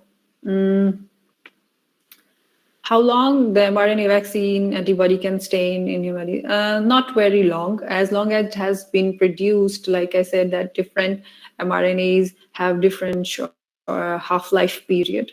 They are very short-lived, from milliseconds to few seconds and a few minutes. So so these mRNA vaccines, they go inside, and they are taken up by the ribosome cellular machinery, and they go away very quickly. So I mean, if you want to ask me, maybe a few hours or so, because we are giving so much, we are overwhelming the cell when we are injecting it. So there is so much of mRNA that it takes a longer time for the cell to get rid of it. So it can stay a few hours. My best guess would be. How mutations can occur. So if you remember the DNA replication, so in eukaryotes and prokaryotes, we have different type of replication system. So eukaryotes have very elaborate way of replications, where there are many barriers. There are different checks at different stages from beginning to the stop, if I give you in a nutshell. But in prokaryotes, you don't have those checks so much. And for example, but if you go for, so what happens is that any kind of cell division, cell replication, or DNA replication is prone to errors, right? Prone to errors because the enzyme will make a mistake, it will skip a beat, or it will add something else in front. So when this happens, that you add another base instead of the correct one, and it keeps on going, and then it gets replicated, it gets mutation. Sometimes it is deleted. Something gets deleted because there are enzymes that found that, okay, there is something missing. The proofreading enzymes, they break most of the complementary DNA to compare it with the original DNA, and sometimes they fail to add one, or sometimes the ligases, the enzymes, they ligase the strands even when it's undergoing some kind of replication. So this can happen in prokaryotes mostly. But the cell division, the DNA replication is like incorporates so much of complexity level that error can happen at any stage. So like I said, that out of every 10,000 nucleotide, one nucleotide is going to be wrong. It's bound to happen wrong. But since eukaryotes, we have so much of cross checks and systems to correct that mutations, we don't get mutations that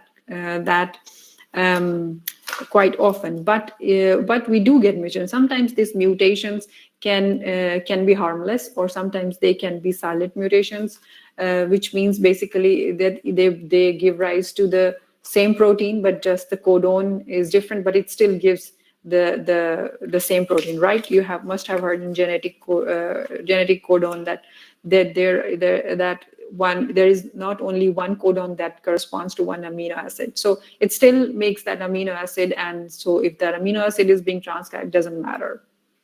But sometimes if it mutates and amino acid changes, then it matters. Basically, the mutations has been added, or something was there has been taken out. So basically, that is that. I hope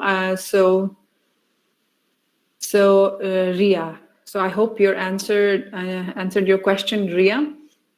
Yes, ma'am. Okay, thank you.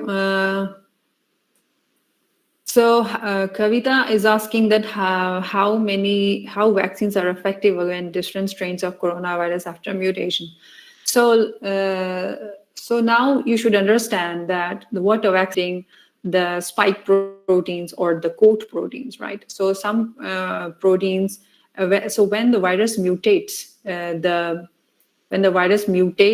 you don't have the virus, so you will have to take another vaccine that is taken against that. But the thing is that in corona, if one thing is mutating, it's not that the whole protein gets drastically changed.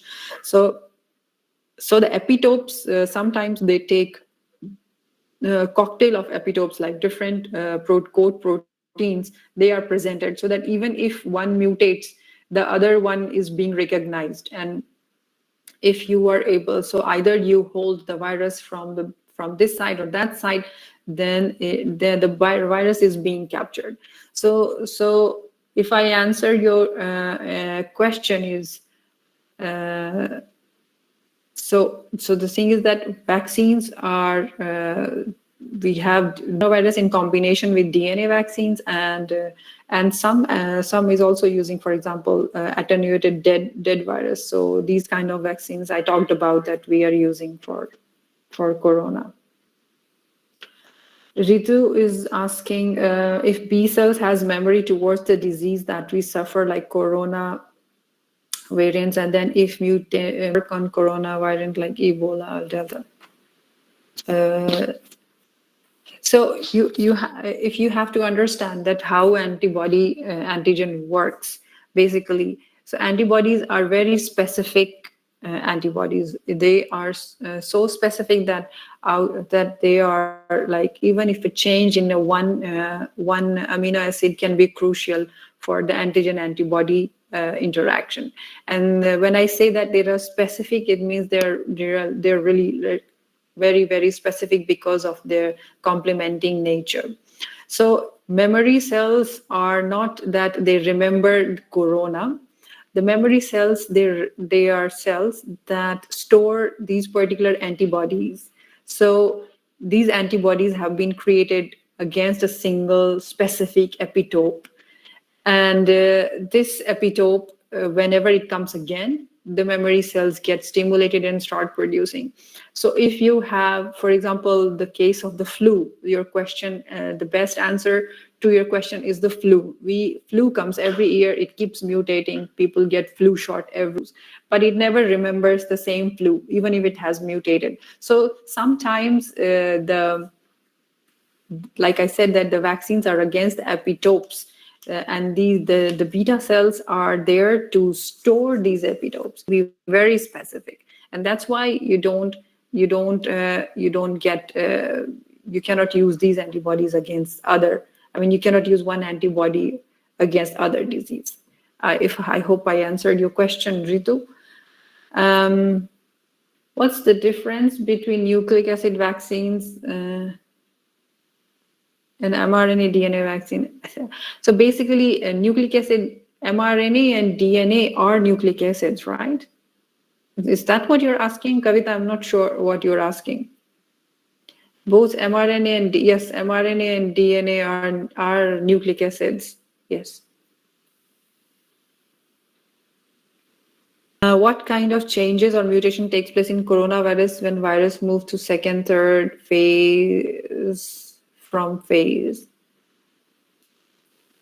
I'm not sure what you mean by phase. If you're talking about the third wave, Jaya, then what do you mean by third phase? So the phases there we are calling it phases because it's coming and going and coming and stopping and going. But that's why we are causing. But what is happening here is as the corona is still in the population, it's replicating, right? And while replication, it's gathering those mistakes or mistakes/mutations, and that's when it's coming out of the cell, replicating the mistakes, and hence it's getting muted. That's what we call that it's being mutated, or it's the mutant variety because it's not the original one. It's so much in so many individuals and it's replicating so many times that it's prone to gather mistakes. And sometimes these mistakes are like not harmful for the propagation of the virus itself. So they stay and then they keep on gathering, and that's how things change. But corona is moving from second phase to third phase. What phases we are calling is also there are different variants are coming, but if my good guess would be that if these things kept on going, it will keep on mutating and more different types of variants will emerge. Already we have 5 to 6 different types of variants which are all present globally. And also in India, we have something new coming, two new variants have come up, have been found. So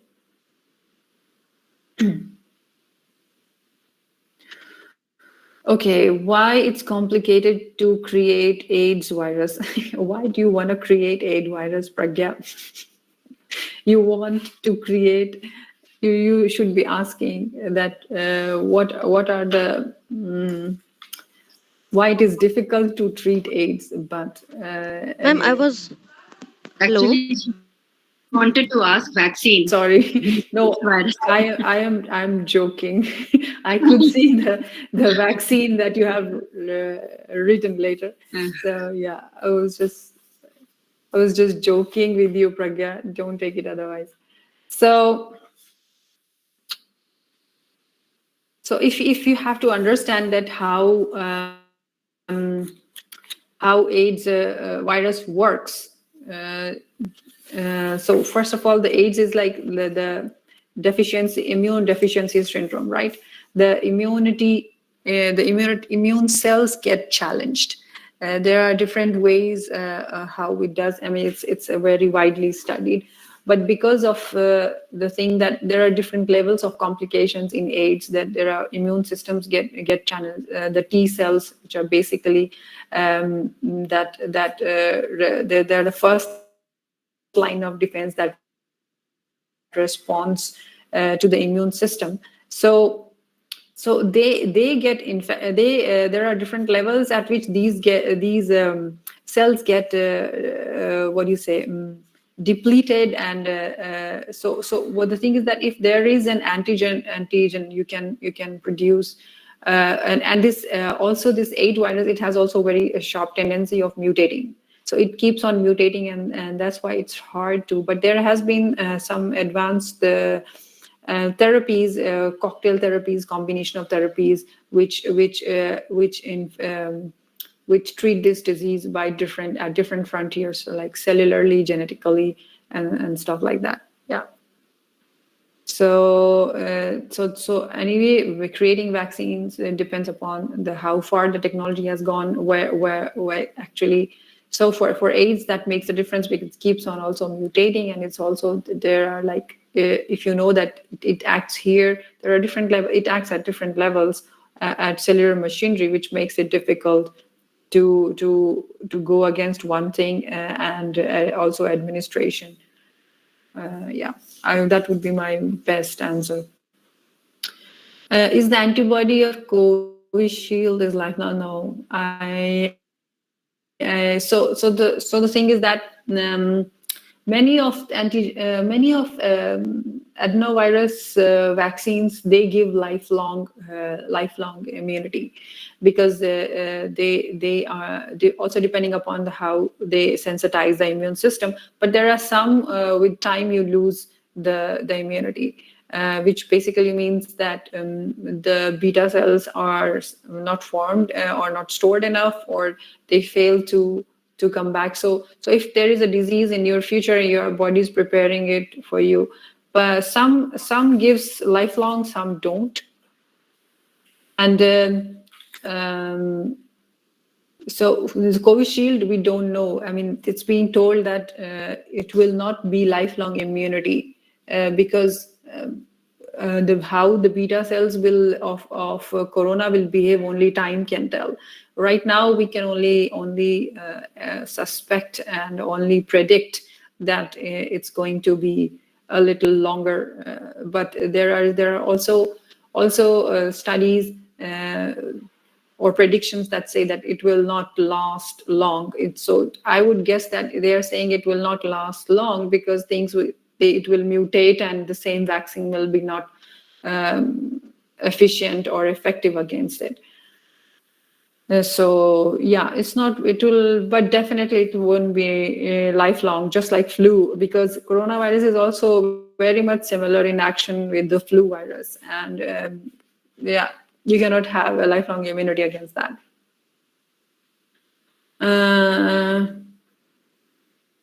RT-PCR.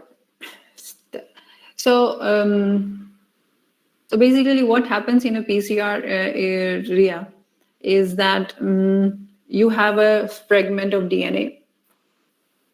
You want to amplify it, so you do PCR. So what you do is you have primers that basically they are complementary to the DNA template in question you want to amplify, and they sit on they sit on the starting position, and then their replication starts. Basically, there is a Taq polymerase which goes and it starts replicating the new strand, keeping the strand as a template.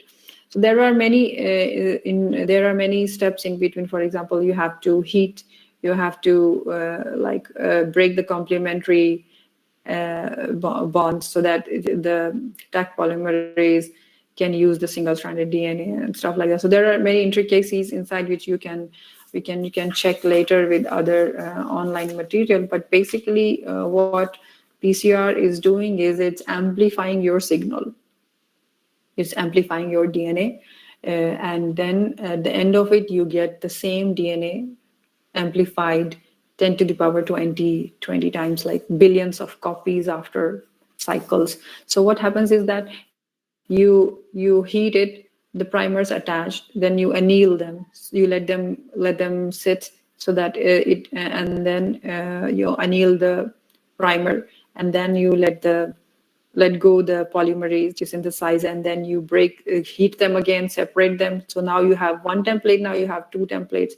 And that's how it keeps using the half of the template and keeps amplifying and making it double and double. And so at the end of this is a complete cycle of amplifying, annealing, breaking, basically. So you get a billion copies of DNA, which you can actually detect. In RT-PCR, what is its reverse transcriptase? As the name suggests, you are basically making DNA from RNA. That's basically what it means. Since the coronavirus is a RNA virus, so we want to detect it. It's not easy to detect RNA, like I said. It's not easy to detect RNA because it's small in quantities. It's not, and then it's difficult to amplify it, and it's difficult to keep RNA RNA nucleases like the chew from away from it. So it's much easier, and a better way of detecting is DNA. So what you do is that you reverse transcript the viral RNA into DNA, and then you amplify your DNA using these cycles, and you have a lot of copies, and then you look for the some particular sequences in your DNA that you have amplified. So those DNA sequence, they correspond to the particular spike proteins, for example. So every protein has a different sequence, hence the different DNA sequence code. So what you're actually looking at is DNA sequence corresponding to those spike proteins. So you check for those DNA, you align them, you look in the sequence, where are those codons or nucleic acids, basically where are those codons that corresponds to the spike proteins. So that's how you detect your coronavirus. How long? Give me 1 minute. I need to drink a little water.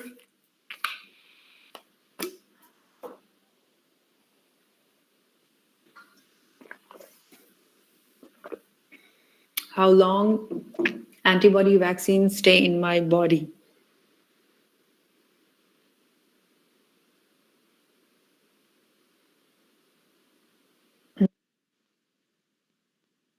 Stay from months to years. For example, there are only you get vaccinated for some measles and mumps only once now, and you are immune for the whole life. So depending upon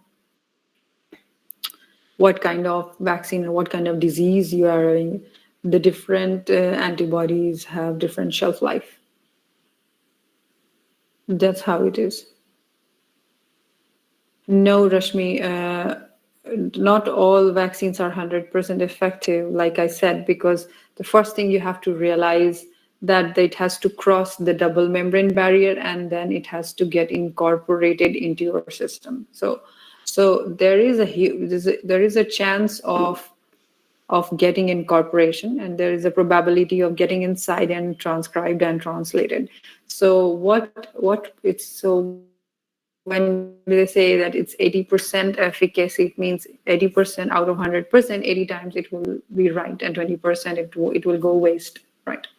So it's not possible to make 100% effective vaccine at all because of the obvious reasons. I hope I answered your question.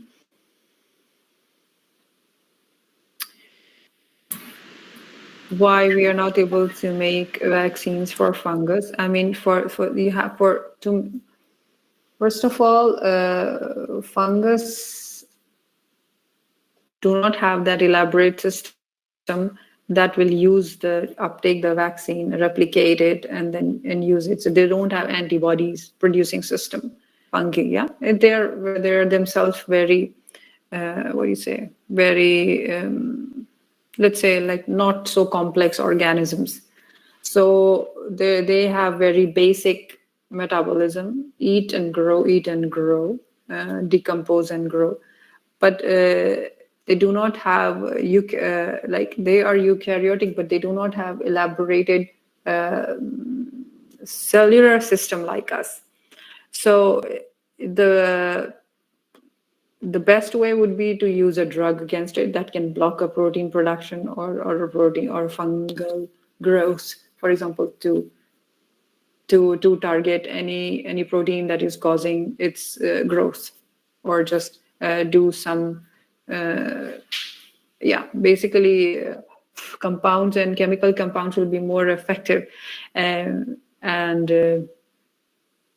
you don't want to waste resources. It will be huge waste of resources and vaccine if you want to, because fungal infections are on the top of your body. It's not, sometimes it's not like this black fungus goes inside, but there are like I said, that they are not so complicated organisms. They don't take up the virus and start replicating it inside, and they don't have a defense, basically don't have immune defense system.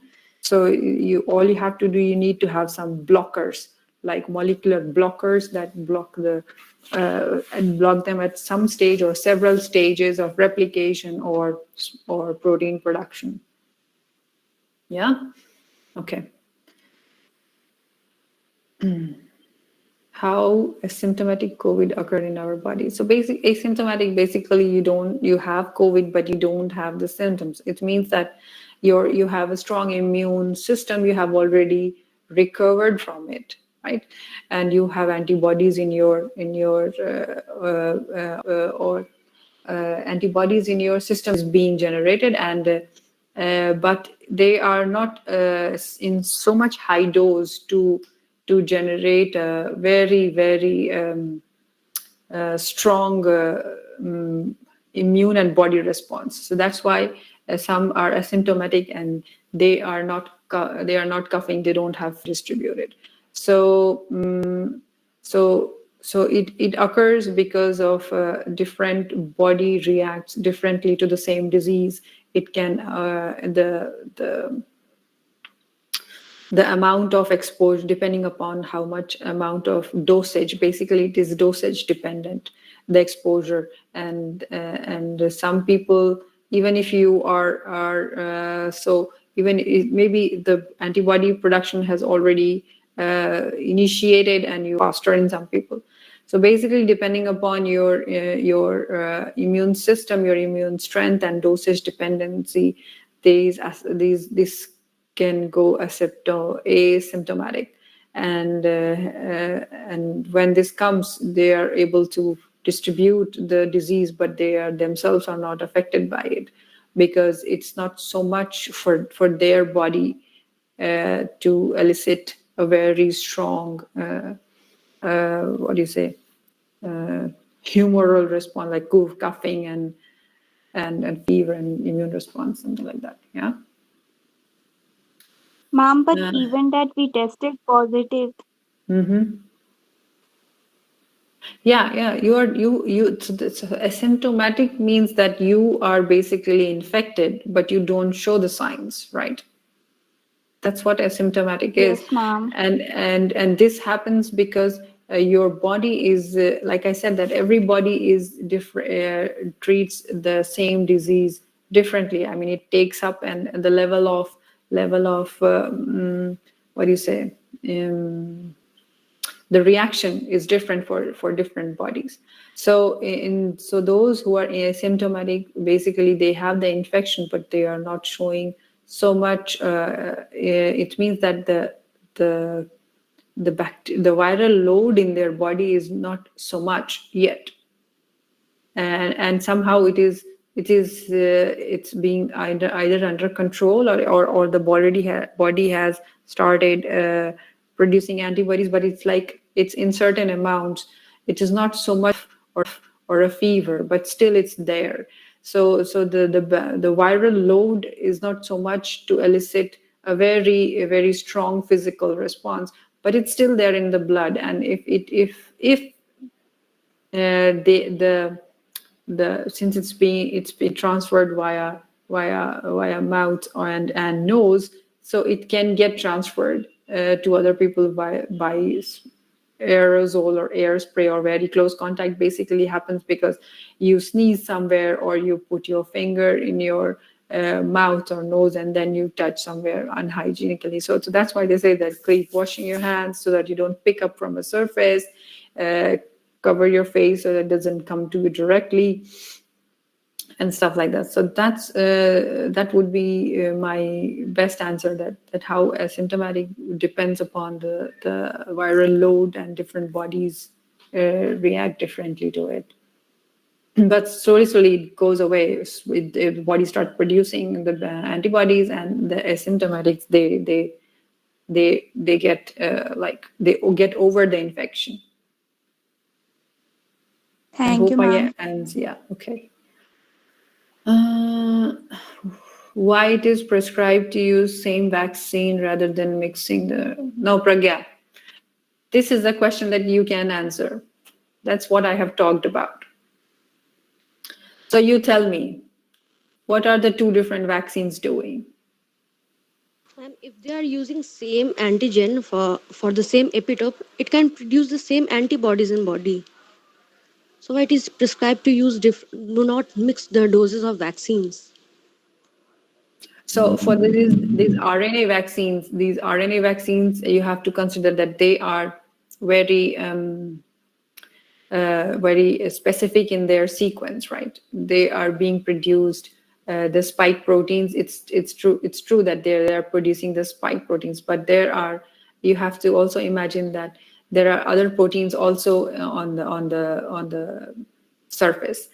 So these RNA vaccines, being so specific in nature, they give what they have done. They have a particular sequence. So if you use, for example, RNA of other vaccine, I don't know if the sequence is same.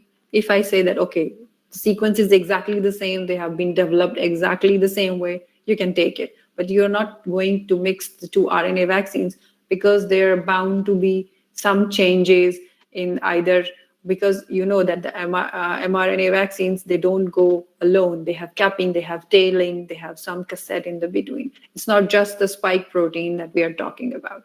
So everything methodology has been on. They have so there could be changes in the sequences. If the sequence is same, if everything is same, basically they're identical, you can take it. But you are not advised to mix, because of this difference in the sequence, you are bound to produce different antibody. And if you produce antibody against one spike and you take the other one, you will be generating another set of antibodies. You're not doing actually a boost in your antibody, but you're producing a different antibody. So that's why they say that do not mix two vaccines. Yeah. Yes, ma'am. All right. Pregnant woman suffering from COVID. No. The child, like I said, that mother passes the antibodies to the child, and so far there has been many studies. The child is, if the mother gets COVID, the child is perfectly fine, and even comes out immune. So it's not a problem. There will be no deterioration in growth, no. So during the whole lifetime, the mother faces like thousands and thousands of infections that antibodies are also being passed to the kids. So no, that's a no. Yeah, we are fortunate to have that. Sorry. Shall we conclude our session, students? Yeah, I think the questions are almost finished. We are all taken up. Yes. There are two So now, questions remaining. What is the difference between first and dose? So like I said, that first dose gives you immune response. Second dose is just make sure that it basically shortens the antibody production, immune response. So it's a kind of a booster dose to build up more memory cells, to keep the memory fresh. For example, you repeat your lessons again and again, and you remember them. Yeah. So mRNA, Manali, vaccine development, you can look online, and basically what like I have been telling you, that they are developed. There have been like decades of technologies that has gone, and during the development of nucleic acid and mRNA and DNA vaccines. So they are basically developed so that because like I said, that if you give inactivated germ, then they cause some very strong immune responses. Then in DNA viruses, you have some chances that it will stay inside your genome, at least in your cells, and it's possible that it can get integrated. However, there are many checks, and in the cell cycle, there are many checks where that doesn't happen. But still, I mean, there has been report that after vaccination or 1 year, the DNA was still stayed inside. So where the best alternative these days are mRNA vaccines, because they go inside, they produce the protein, and then they are destroyed and they're gone. So there is no harm there is not so much of a strong immune response generated so that you fall sick while producing antibodies. There is not so much of worry of getting integrated in the DNA of the organism, and they are more effective, very very specific against a wide variety. Huh? Yeah. All right. So we come to the conclusion of this webinar, one online webinar. The question answer session was very interactive and informative. We got to know Madam took so many questions and answered them patiently. So thank you, Vaishali ma'am, for your visual presentation. Please call me Vaishali Soma. Okay, Vaishali. The students are interested in some assignments that they can solve and send it to us for correction. Yes. So kindly provide some virtual laboratory links and assignments in our common group. I have some PDF. I have also some PDF. I can. Is it okay if I email you the link, or I mean, I don't know if the Yes, yes. PDF will be here. PDF also through Drive. You can through Google Drive. If you can send it to me, I will forward it to the students. Okay, that I can go. I can create a drive in which I'll put all the links and the question Yes, PDF, and then I'll share it with. yes. Thank you, Vaishali.